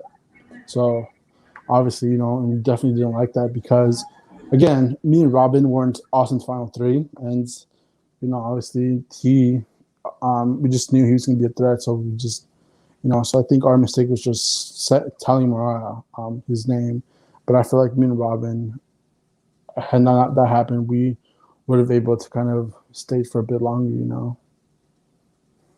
Uh, you get to watch the rest of the season unfold. Were you surprised with the things that happened throughout the season, and did you think that the final three were going to be the final three that ended up, making it to the end? No, I was very surprised that Gabe making the final three. I was very surprised by that. Definitely because Corey, for some whatever reason, anytime Gabe plays his org or a different org, Corey throws Gabe's name out there. It's Yeah. just like, oh, you have to vote him out. You have to vote him out, whatever. So I was very surprised. And just everything I heard from the tribe was, everything I heard, Gabe was not in a good spot. So I just was very surprised. Who else was? It was who else Bian- was up? Bianca, who you targeted. Yeah, yeah. I was So it just gonna was, say, I was just gonna say when you mentioned her, like you didn't want to give the opportunity for her to like work with Gabe, and they end up being second and third, making yeah. final three, and So then it there's was, Chris Collins. yeah. So, but yeah, no, I was with Bianca. Bianca was set up very well because she had big targets in front of her, obviously, and I always knew Bianca was going to be a threat in whatever org she plays in, like because she's a very good and very smart player. So props to her for that. But I was honestly though, and but Chris, I was very happy for Chris because I always knew he's a very likable dude. He's very quiet and reserved. Hmm. So like he's the type you can just forget about. So I think that helped him a lot. And then obviously his speech and he was just that type of he reminded me of Lisa in season three where like people was like, oh, he's running things or she's running things, but in the right back, the person who's in the back quiet is kind of managing everything a little bit, and it was so it was a really good season to watch, obviously, and it was fun to see Austin get voted out with like 9 different idols and whatever. So it was, but yeah, so overall it was a very entertaining season. So, but obviously, and then more drama came from it. So it's good times, good times.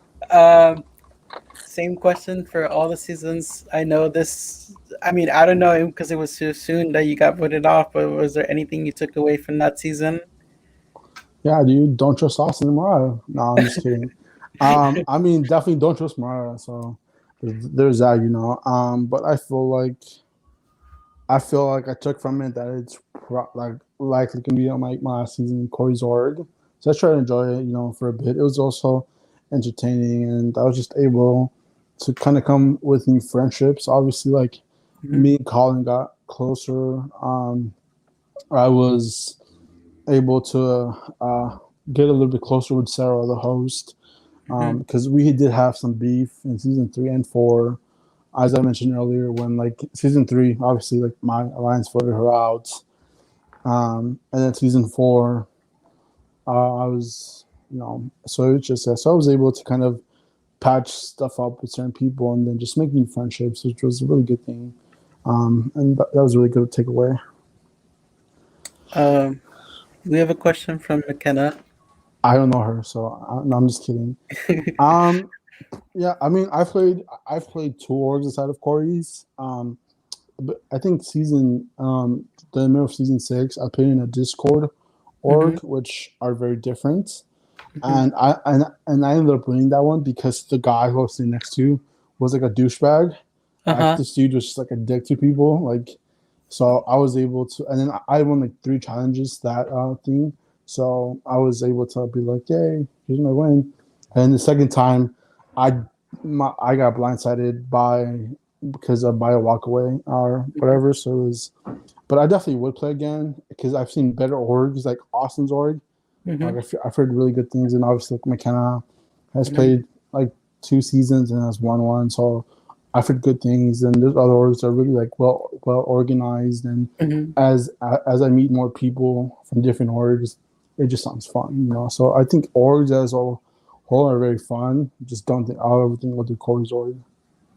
You don't think you would come back for Corey's? Nah, I just no. I mean, unless I mean, so you got very spoiled with seven. Had a schedule, Mm-hmm. and like that's not. And now you know that's not Corey how does things. Usually Corey is kind of on the fly about everything. For what was it? What was it? Well, I think it was like, was it season 10 that we were supposed to do twice a week and we were doing that, and Yeah, then we took a break. yeah. But I mean, Okay, yeah. that's So that's that's that's that's why that thing happened, but we were yeah, doing good. And I yeah, I but yeah, I feel like also season 7 we were like, I mean, I think looking back, I don't know. I think it was apparently it was tailored to Nick because he was playing yeah, another game and he was. yeah, But honestly, I mean, going into that, I was like, Tuesdays got it, okay. And my schedule is very flexible, and I yeah. can't speak for everybody else. So, but I mean, if you had a schedule and you were asked to come back, would you come back? Maybe if there was some like major changes because like for season 6, Corey had scheduled riddles that lasted for about a good 2 days. Mm-hmm. So like, and then he got bored and just sent riddles whenever. So I feel like if there's an actual like, if there's like a schedule like season 7, because like yours was clockwork. Yours was actually Tuesdays. Like yours wasn't just Corey just all on board. Let me just do one on Wednesday. Mm-hmm. So I definitely like that, but I think it'll just definitely be hard because um again there's a lot of drama and what's between me and Corey and just other people, and then I don't know um uh and also me as a person. I know that a lot of people in this org like to make me as a villain, or a lot of people kind of talk shit about me without knowing me based off what other people are telling them. So I think I just would make it a very difficult decision for me to come back. So I would definitely have to think about it, and everything would just have to play right. But I think the chances of me coming back are very slim. Just from Um, Going to what McKenna said on her interview, um, it's not like a never, it's a maybe. You know, no, for yeah, no, yeah. But I mean, I guess like I said, yeah, maybe. But like, there's like I would say there's like a less than 5% chance because obviously, especially now that I've played like the org I won, mm-hmm. like the challenges made sense, Mm-hmm. and like there was like somewhat of a schedule. Mm-hmm. So and now that I've seen that and I've seen other orgs, well, like Austin's org is like you have this day and this day. Like I like that much better than just an improv thing on the Mm-hmm. fly. So it's just there's just a lot of moving parts to me, and I don't even think Corey would cast me if I wanted to come back. So there's also that dude. So Well, you never know. Going back to McKenna's question, I feel like that kind of low key was her trying to give you an invitation to apply for season 12 yeah, of no, Survivor Fantasy Games. there's no. I probably won't play in an org for now for a while. I have a lot of stuff going on in my life, so I'm just too busy for it right now. I'm busy winning our fantasy football league, which this week I'm Hmm. going to beat McKenna. So Is if you did have time, would you play other orgs? Oh yeah, absolutely. I definitely plan to in the future. Like Hmm. I've had people invite me that obviously how Corey Hmm. obviously recruits people and they have their own org. Like Hmm. for Justin McCorby, Yep. late season 5, like he's always kind of asking. And Hmm. obviously like I know Austin's like I can always just apply to Austin's, and so I definitely plan to in the future. Just right now, stuff is just busy right now, so I don't have time. Would it have to be a specific theme, or it doesn't really matter? Not really. Obviously, like I've seen some really fun ones. Like some, I've seen like a Harry Potter one. Like Hmm. like some. So the theme to me is not that important. Obviously, I probably won't do a theme that I don't understand, like Big Brother or something. I'll never play because Gabe ruined Big Brother for me. So it's like I don't really know how that works, obviously. But I'll definitely be open to it if it's new. Uh, I know I bring up McKenna, but like something that she said, I wanted to know because you played season three just like her and season six. Um, and she said how it was really hard to see people that were her friends get voted out. How hard was it for you to vote out your friends, or were you prepared to vote out your friends on season 10? Had you I lasted have longer on season six, would you made those tough decisions to get rid of your friends? Well, the thing is, loyalty is in my blood, my son. So I Hmm. have never voted out my alliance. The only alliance I've ever voted out was Chris, C in season 6 because I knew that no matter there is no way Chris would pick me over Bo. So I knew, and also because Garrett was kind of wary of Chris, so I was just like, let me just kill two birds with one stone here, and let me vote out Chris. So we voted, but I don't even think. But no, I didn't even vote him out. I knew he was going to be voted out, but I think I voted for somebody else. So Hmm. I am loyal, but no, in season 10, like unless my theme was like unless they need my vote, like unless they need my votes, I'm not gonna vote for them. Like I'll just throw away my votes. But like unless like it's a tie and they need my vote, then that's something I would definitely have to consider. What's one player that's played in Corey's org that really like inspires you to play like them, or that you were surprised by their game from like season 1 through 11? Can you repeat that one more time? Was there any type of a player, any player that you were impressed by their gameplay or that inspires you to play like them from season 1 all the way to season 11? I would probably say so. Lisa's game in season 3 was very good. Obviously, and Chris played a similar game with being reserved, not like being so vocal and everything. I think that was a very impressive game. Uh, Um, talk, obviously, and yeah, so it was just obviously there was just like a lot. So I would probably say my top 3 games would probably Vamp's game because like his just like his social play is amazing. I'd probably say, and then I'll have to go with Lisa, and then um, and then Garrett's game in season 5 was really good. mhm. Speaking of Garrett, you mentioned that you made a lot of friends throughout, the seasons that you've played, and even now, like besides Robin, because I know you're super tight with Robin, and that's a bond that I feel like it won't be duplicated, with like anybody else from the org. But you do have some friends. Is there anybody that you're got really close to and still, talk to this day? Like, I guess like Garrett and Abby. Well, there's a bunch of like sluts that I'm friends with, so no.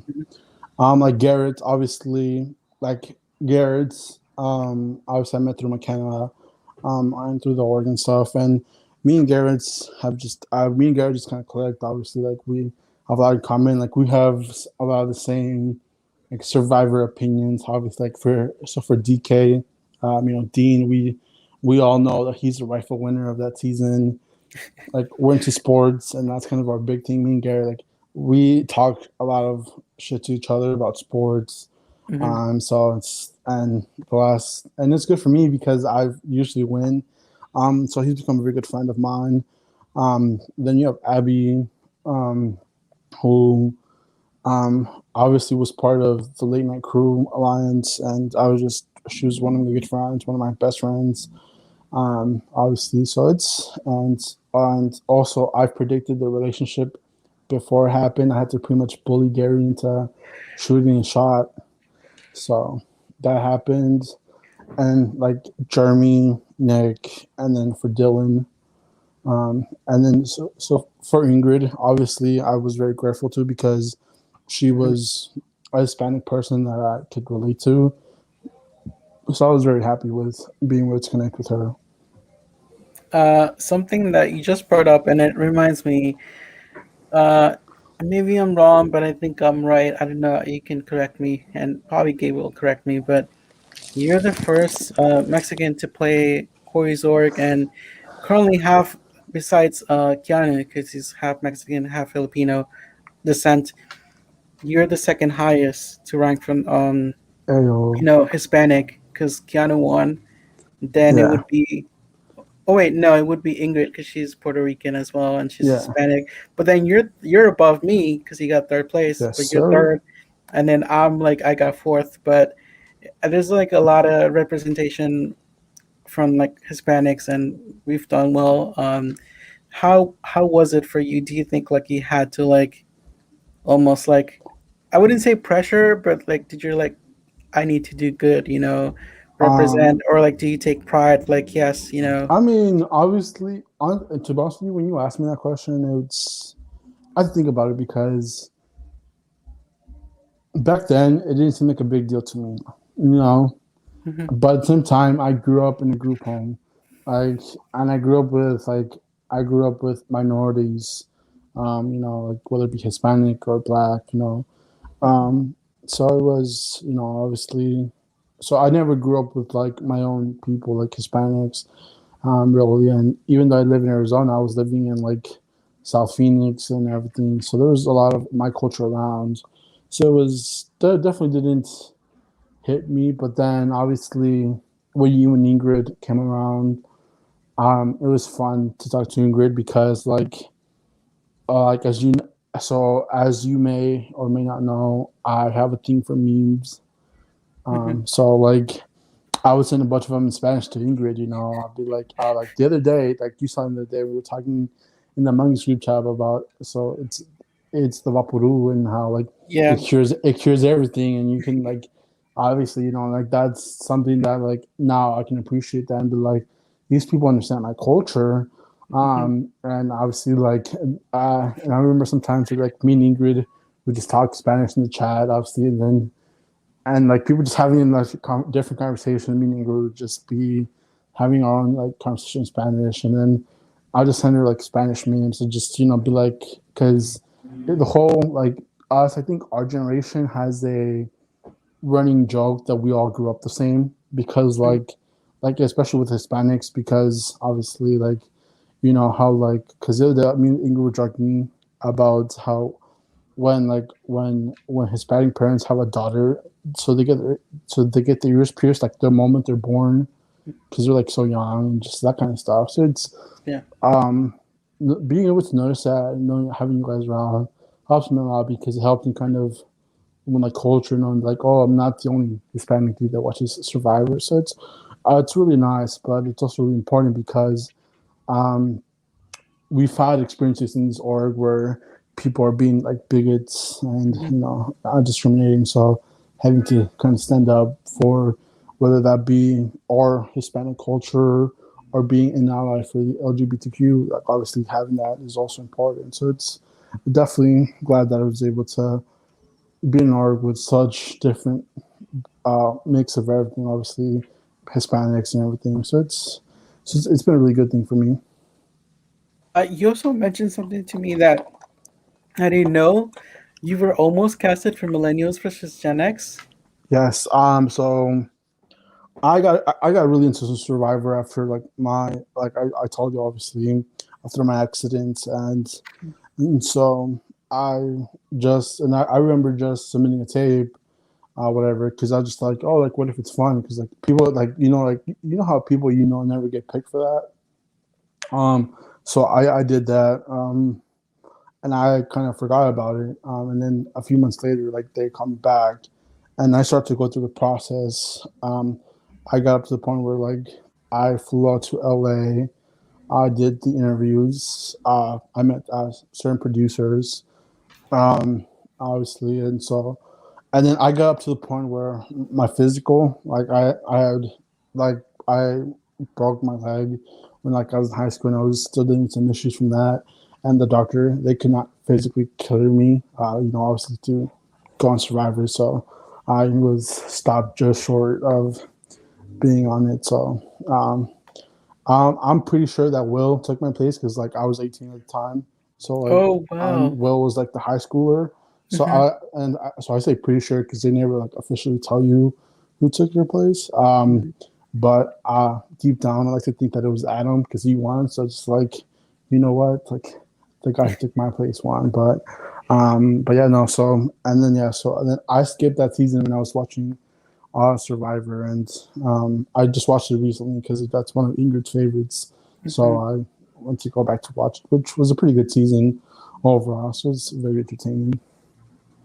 That's awesome. Like I didn't know that. That's amazing. Would you apply again? Um, I tried to in the pandemic, but the pandemic happened, so Hmm. obviously it didn't work out so well. And I probably don't think I'm going to apply again just because, like, again, life is busy now that I've graduated college. Hmm. Like I got life decisions to make, so we'll see, and we'll kind of go, But and I said this before to people that if I'm ever on Survivor, I will not. You guys are all dead to me. I will like forget all you guys. So You won't like give us a free cameo. no, You're no, gonna you charge us guys, no, yes, what? I will charge Okay, you how guys. how much would you charge though? Well, I can't remember the first price I said because like I was joking, but then Gabe was like, or I think it was Maya was like, oh, it's gonna be $3 because I got third place. Mm, So it's gonna be pretty expensive. But for you, Ed, I will give you a discount. I was just gonna say, will you give us a discount? I know, No, I know. No. I'm sure Robin would be get free yeah, cameos, no, but I absolutely. mean, Like no. So if I ever am able to go on Survivor, my so Robin would be my person to go out and visit me. oh, So your loved one. That yes, would be awesome to see you there, and then Robin competing in the challenge. yeah. How much would it mean to you to actually get casted? Because oh, it happened again. Uh, Let me just do it again. It's that iPad. I guess now since some we have internet issues. Now we have iPad issues. Oh, there we go. Sorry about that. Hey, My iPad's just being really dumb today. I was just saying, like in the the life, you know how the Keanu's internet. Yeah, This is I this have had is. issues. Yeah, No, it's cool. I was just saying, how much would it mean to you to, because you were so close to getting casted, but how much would it mean to you to actually get casted someday and be there on a season of Survivor as a fan? I Watching from the hospital and then playing orcs and meeting people and to actually live it through. I feel like it would be a really good, fun experience. And as life now is back open up again, I think it's like less possible. But if it is, I think it would definitely be great because it's a very yeah. Thank you, Jordan. Yeah, stop taking shots. I mean, Edward. See, look at this. For that, Edward, I will bump up the price for a cameo just for that. You're gonna raise it to a couple $100s. Yeah. So, but no, I think it would be very. I think it would be very special to me, obviously, because obviously, like a lot of my friends love the game, so definitely. I mean, and that's one thing that I've also struggled with is like, obviously, I want to make you guys proud, but like knowing me though, I'm pretty stupid. Um, oh my God, McKenna, she still has that. No, yeah. But yeah, no. So like, I'm also the type of like, I want to make you guys proud because you guys are my friends and you guys should be watching. But it's also me, so I'm pretty stupid. So I would probably do something like I would find an idol and then I would bury it and then I would forget where I buried it. Or I would just like, or if not, so you know how they show like a montage where Mhm. players doing the same thing. So they probably Yeah. have one of like me falling off a tree multiple times. So yeah, no. I So will. but it would definitely be nice, obviously, because I have you guys. Obviously, you guys, I know you guys be rooting for me, and Yeah. then me and Robin will share the moment of like, because that's really my goal. Because I don't think I've ever win Survivor, but I think my goal was like to have Robin come out and visit me and like do a challenge together. So so I could be like Eric when Eric has his family visit, and he's like, That's Oh my, Jeff that's Probst. oops. Yeah, that would definitely be me. If you were on Survivor, was there any challenge that you're like would be excited to compete, or like something that's happened on the show that you wish would be a part of? Yeah, I mean, me and Corey have talked about this because like Corey would do a lot of like Zoom get-togethers with a lot of people, Hmm. and I think me and him have the same one. It's the first challenge in Heroes versus Villains, Hmm. where they you have to run, get the Hmm. bag, and like tackle the other dude. Like that's a challenge I would do. Hmm. I mean, and like so that's a challenge that I would love to do because it seems so fun. Are you a fan of the Survivor auctions? So I also want to say to Mariah, since I saw it, she said that I love you guys. No, it's not. I hate all you guys. So don't get too caught up in your. I hate all you guys. So am I a fan of the Survivor auction?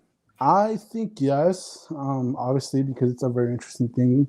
I mean, sometimes it's pretty powerful to see people get like letters from home. Hmm. Obviously, so it's like a pretty powerful thing. I do think it's a fun thing because we've seen some pretty crazy ones where like people like pay like $400 $400 for like a bag for like a bowl of rice that they could have gone to Hmm. camp. You know, it's Yeah. and then, but yeah, I think it is a very. I definitely think they should bring it back. Do you think that getting a letter on day 32 or 34 when you haven't like from Robin, would you it would give you the Actually, fuel to like go? So Robin wouldn't be my person. So I told Abby she would write me my letter. So Mm, I told Abby, but now I mean, I think so because obviously like Abby and Robin are two of my closest friends, and so I feel like it definitely would. But to me, I like to learn from people's mistakes. So mm-hmm, like and I told Robin, it's like if we ever gone there, we would not win the family thing because then you have to pick people to come with you. Like that is not, and we've seen people get voted like Brenda with the all mm-hmm. sacrifice and you guys go like, and she got voted out. Like so Yep. for me, I just would not even try to win it. I would just tell Robin, let's just enjoy your here and like not win this thing. But I definitely think a letter because like I feel like Abby would I think Abby's pretty funny and we have some sense of humor, so that would definitely be funny to get a letter from her and just kind of be a nice refresher. But technically, there's no more 32 days because it's all now 28 days. 26, I Yeah, think. 26 days. So there is no more Uh, day 32, Edgar. Come on. oh yeah. See, now they have to adjust it. Was there anything, looking back, that you would consider your biggest move in the Corey Zork seasons that you played? I would probably have to say voting out Emma because there was so many things I went into. Like I said, there was 11 of us, so my lines had 6, but we lost both, so it was 5 versus 5. So that vote would have ended up being a tie. Hmm. And knowing based off everything I told you, I don't think my line stays together. They would flip because they don't want to go to rocks and Hmm. whatever. And like our line says loses the numbers, so it was important for me to use the steal votes, and we got Emma out, and our lines gained control, and also Emma, I guess being related to Amanda was kind of double threat was because we didn't want her to flip over to Amanda, which was and then but I think so that would probably be my biggest move because it set up Emma to be from going from first boot to winner like right one season after the next. So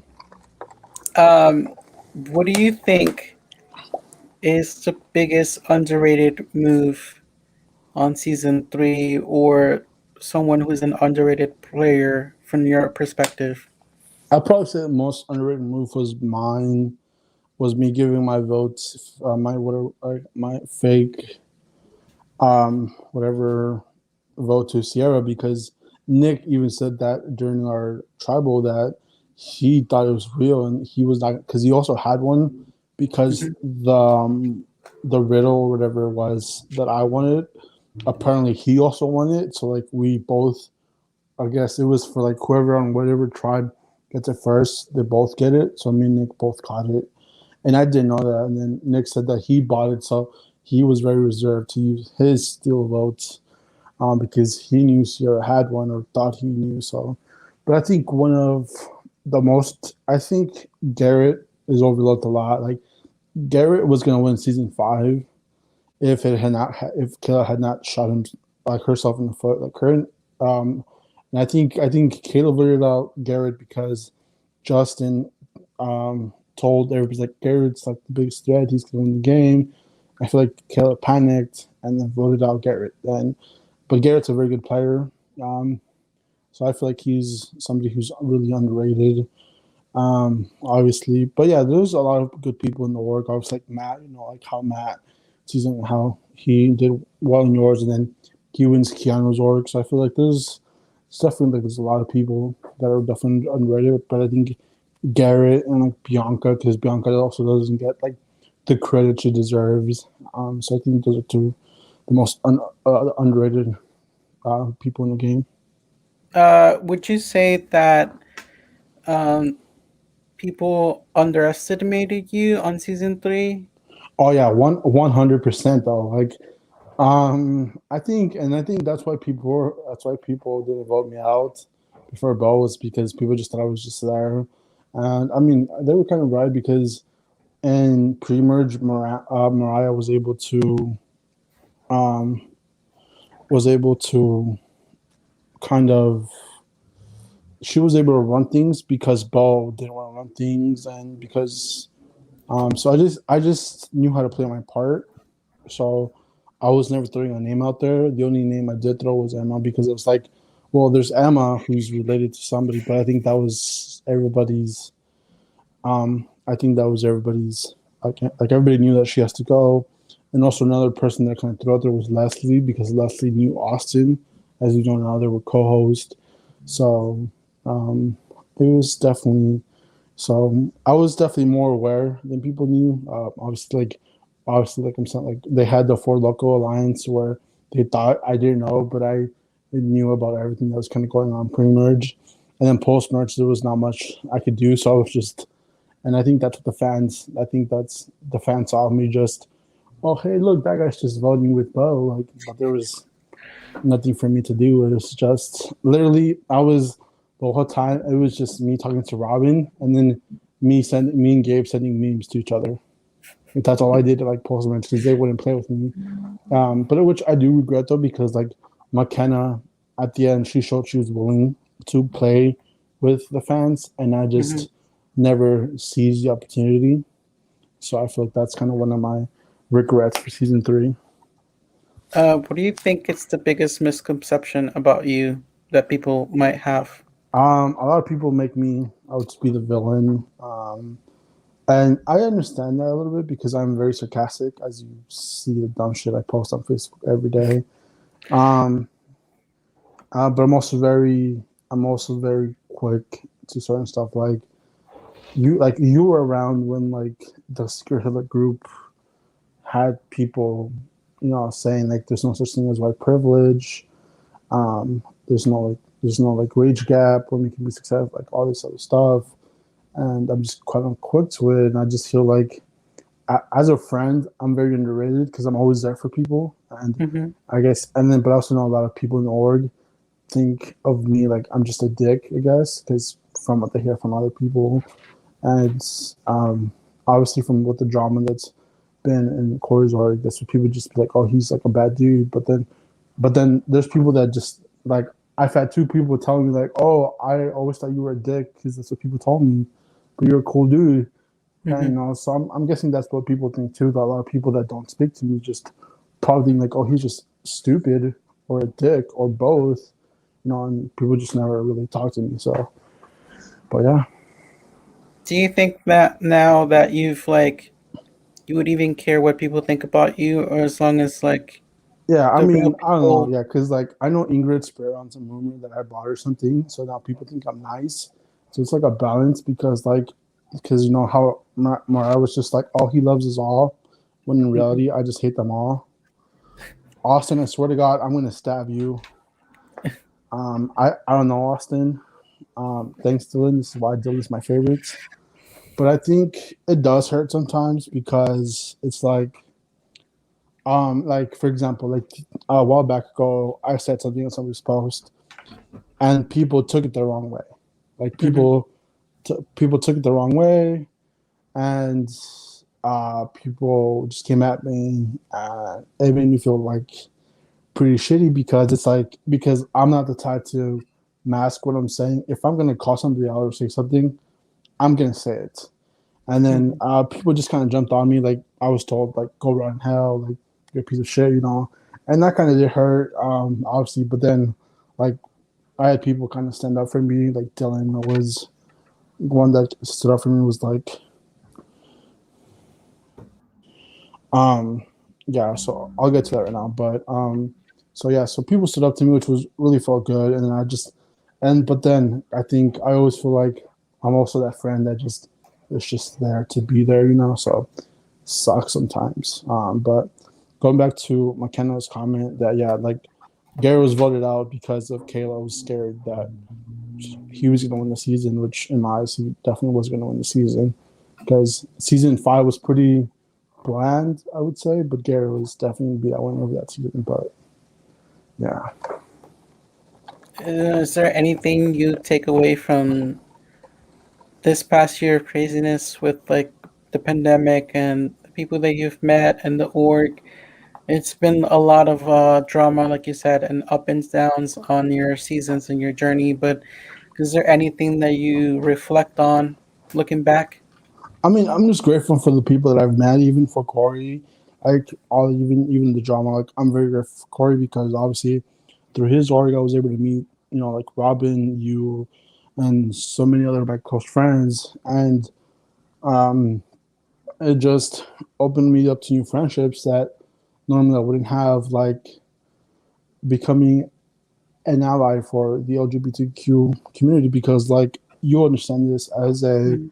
Hispanic who, you know, And has who's come out as gay gay. and why? Yeah, Yeah, like in our culture, it's very masculinity. It's like it's very yeah, toxic. toxic. Yeah. So coming out as gay is like as a Hispanic dude, like that's something that to me is very strong Hmm. because Hispanic families will put up with just about anything except for like if their kid comes out of the closet, and to me that was very strong.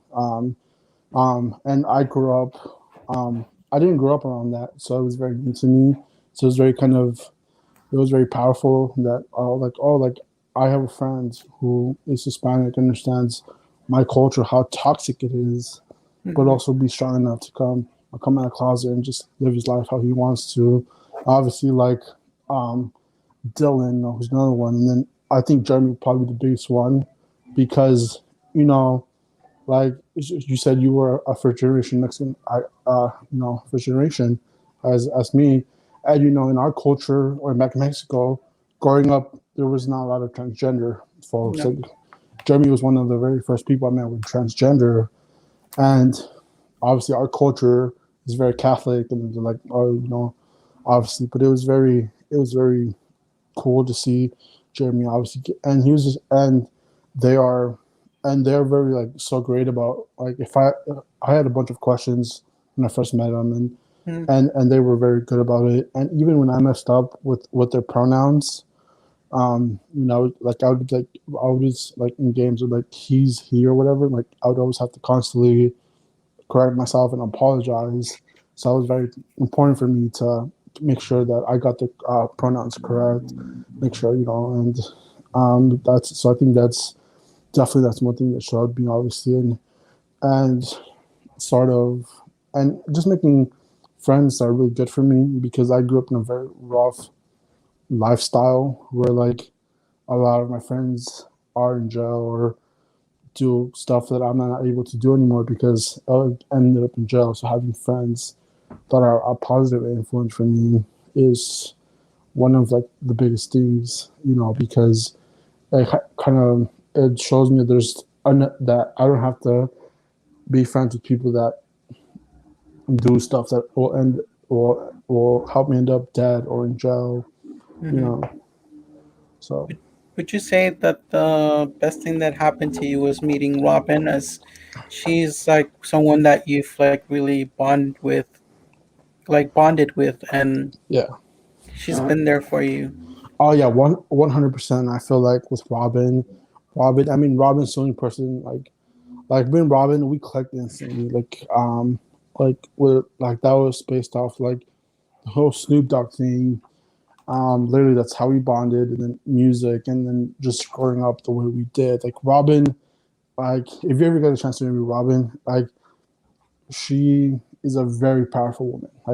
Um, you probably know, like she served in uh, two military branches. Like she's a doctor now. Like she and her upbringing was very rough. So to see that as somebody who also had the same upbringing is very great to see. But yeah, Robin is in my inner circle. Whatever Rob, I know Robin's always there for me, and whenever she needs something, I'm always there for her. So Robin, by far, is the best thing that's come out of this org. Speaking about being Hispanic and Latino, um, the recent season, the most recent season for season 41, there has been some changes, some positive changes, which I'm really excited. And I think it was long overdue, and it wasn't because until like some people, former castaways, spoke about it, and they kind of, in a way, petitioned for it to be more diversity. Um, what does it mean to you to see people that kind of like maybe look like me and you being represented on the screen, and that it just like, yeah, I can go there and apply and play Survivor, the game that I love, and it doesn't matter if I'm brown, African American, or from a different nationality. That you just don't see the model, the Yeah, Caucasian, like we're used to seeing all the I feel time. like that's very important. Obviously, like props to like CBS for doing that stuff though, because and props to everybody that stood up and called for it. And obviously, and Jeff has always been like Jeff, obviously being the executive producer that he is, like he's always been very with the times. Like he's not somebody that's like old school. Obviously, when like Survivor, and that's I think one reason we all love Survivor is because it's a picture of our society. We've had, like back in season one, we had Rudy, the old school, vets be best friends with a guy who's openly gay. We see that, and then we just see other stuff like people who are transgender. Like we had that in Game Changers where Varner openly does that with Zeke and Jeff, and you saw Jeff took no shit. Like he didn't even let them vote. He's just like no, and obviously with like the whole thing and it was just and the whole thing with like this with Dan in his season and the way obviously everything was treated. So it's definitely think it's a good thing for kids because it'll help the show keep going. Obviously because people are going to tune in, and it's just nice to see because what me and you face, like, because each culture brings a different perspective to Survivor, like Hmm. when they did the David versus Goliath, obviously you saw some people, their upbringing, their lifestyle, like them being a Goliath gave them a just different perspective than like a David who was, obviously like had an easier life because of who they were, how they were. So I think that's a good journey. Can you hear me, Alan? Uh, I would say season, it kind of goes downhill. Like if you look at season 20, like season 21, 22, we're not that good. mhm. But after that gets better. So I feel like season 41, 42 might not that be that great because obviously we're seeing new stuff like 26 days and it's right after a huge season with all winners. So I feel like people aren't going to be too into it, but I feel like overall it's going to be a very good positive change going forward for survivors. So it's definitely a good thing. Is there anything you're looking specifically to see on Survivor that you hope, like positive, anything like changes or?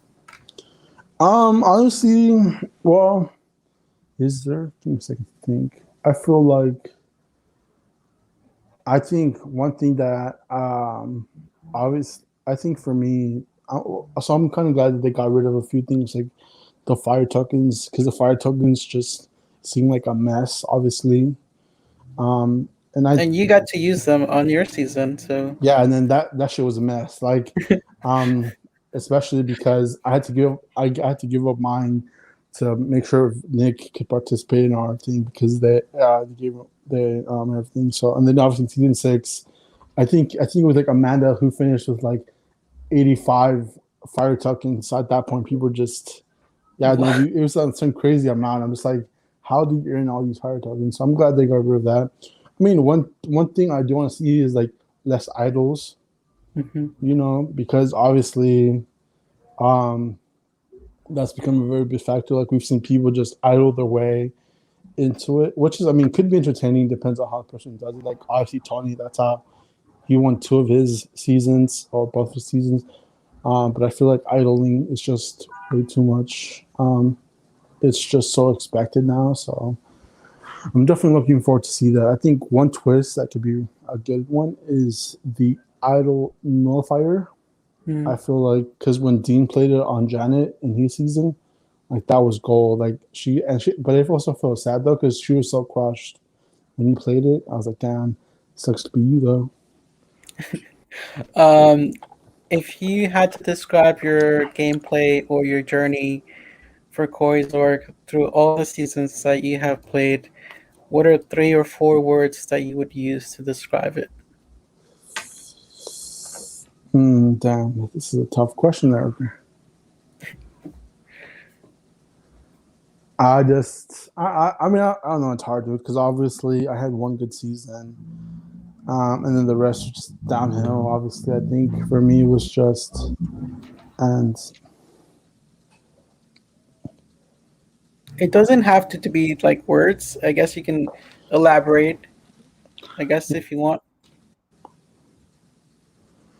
um, so I think no, I think for me, I think I don't know, it's rough because like I feel like I was never like beyond season three. I was like I've never really had the chance to play my game. I've always had to play somebody else's game. Like obviously for season three, like pre-merge, I was able to kind of play my own game, but then post-merge with so many idols and like nobody playing with me, I think that was rough. Season four, like before I get the chance, people were just like psych, you get voted out. And then obviously for six, my um just my tribe was like psych, you're also out. So, but I think for me it was just like miss opportunities, obviously, because it's like if I was on the other tribe, if this person was on my tribe, like just a lot of missed opportunities, But I'm definitely grateful for my experiences because helped me grow as a person, helped me meet a lot of people that I consider friends, and then there's other people that I'm going to stab after this, like Austin for his comments. So it's like it's a lot of positive, some negative, but it is what it is. Uh, anything you wanna say, like to close out, to any feelings you have towards what your journey has been, or what is there anything you want to say about so far? Um, I would probably say I'm just very grateful for the people that I've met, and Hmm. I'm thankful that they gave me the opportunity to be my friend. Obviously, because like I said, like a lot of people have a misconception about me without even talking to me about it. Hmm. So, like, and I'm just grateful for the people that have allowed me to be their friend because I value their friendships a lot and help me grow as a person. And, you know, so I'm also Would you thankful for that. So, would you say that there's the Alan who plays Survivor in the org, but yet very few of us have really seen the real Alan, the yeah, Alan that you wish. I feel like because I don't take social media very seriously, like I said, Mm. like I post a lot of dumb shit, but I also like, and I'm also there's a mix between like posting a lot of dumb stuff and like being very advocate about certain stuff like politics because I have recognized that as a Hispanic person, like we need our voices heard, obviously, and as a minority too, obviously you see now how nowadays minorities are getting killed Mhm. for stuff like they literally were just walking home or they opened the wrong door, whatever it is. And obviously that rubs people the wrong way because I'm not afraid to call people out. Like you've seen in certain groups where everybody will call out somebody for doing something, and but I feel like, and there's definitely on me that once we're friends, um, like I'm always like people know that like if you're my friends, I'm always there for you. You can always talk to me, like, and I'm always checking up on people. Like that's one really good thing about me. It's like if I'm pretty good about like, oh, this person hasn't talked in like a day and a half. Like let me go check up on them. So so I but I think we all have that. We all have because Survivor is such a vicious game. Like nobody can play survive. Nobody can play an honest Survivor game Hmm. and make it to the end, which is the goal. So I think some people do a good job of minimizing the damage. Obviously, like McKenna, obviously like she's one. She's outside of Corey's arc. She's one like a big brother one, and obviously Austin. So like I feel like she does a really good job of minimizing. But you still have to hurt people along the way, because that's kind of the nature of the game. Yeah. My last question for you is: what are your plans for the future? Do you want to travel? Is there anything you're looking forward to doing this next year?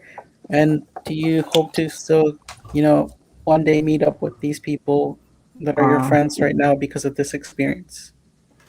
I'd probably say my next thing is like I really want to stab Austin for his comments, obviously. So, and like McKenna messaged me about the Janet comment that I made that she's like we were happy to see her idled out, but I loved it. So, but no, I seriously though I don't really know. I think my life right now is pretty in a very important spot of like to what path to go down. Mhm. And obviously, there's a lot of big things coming up in my life. Like I'm becoming a citizen, probably by the end of the year. Mhm. So getting my citizenship, which is something that I've been working towards all my life, and I love and like my group of friends. They help me gather the money to pay for my application fee, which was not cheap. And just obviously, so I just right now I don't really know what's gonna really happen. I think I'm at a period in my life where anything could happen. It's just whether like how the chips fall and then just the path I go down. See what happens.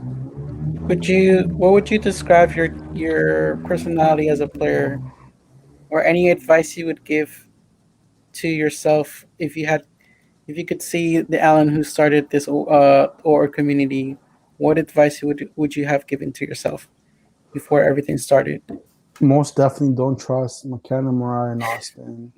Beyond that, I would probably no. In all seriousness, no, I would probably just say keep your head on a swivel because this game is very cutthroat. And while obviously people having multiple conversations and just everything, and stuff just changes from like, oh, 5 minutes ago we were going to vote out this person, but then now this person said something, so let's vote him out. So I think it's important to just be aware of your surroundings and kind of be able to adapt to change. Hmm. I To answer the question that this random person who I do not know posted, I don't know because my team didn't make a comeback and win, just like I'm gonna win the championship like I did last year. So yes. Well, on that note, Alan, it's been an amazing time talking to you about your journey in this org community and reminiscing about the things that happened this last year with meeting your friends, the new friends that you've made, the pandemic, and just all over, with Survivor. Okay. Any thoughts that you want to leave with? Um, Tam, wait. So can you repeat that? Sorry, I was looking at my picture on the thing. Yeah, I just want to say, like, anything you want to leave with, like, with everything that's happened, with the org community and playing your first org, and then also like meeting so many people from around the world, and with the pandemic, anything you want to leave with, like, I guess. just to close it out. Um, And okay. First, I want to say something very passionate. It's close to my heart, which is we are. mhm, No. I'm just kidding. That's garbage time. And no, I just want to say thanks to everybody listening, and thanks to you. This was a fun time. Obviously, trying to mhm. go down some memory lane. Obviously, which was fun, and definitely excited to see what season 41 of Survivor brings in the rest of the year, and just see what goes down. And yeah, Well, I always do this with every interview towards the end, and actually, I one of my favorite themes is actually from this season, and you should really know what this theme is, as I think you played in this season. what's the thing? Hold on. All right, I will see you later. With that being said, the life has spoken. Thank you so much, Alan, for being here. Thank you so much for everybody watching, and until next time, I'll see you guys. The life has spoken. Bye, guys. Later.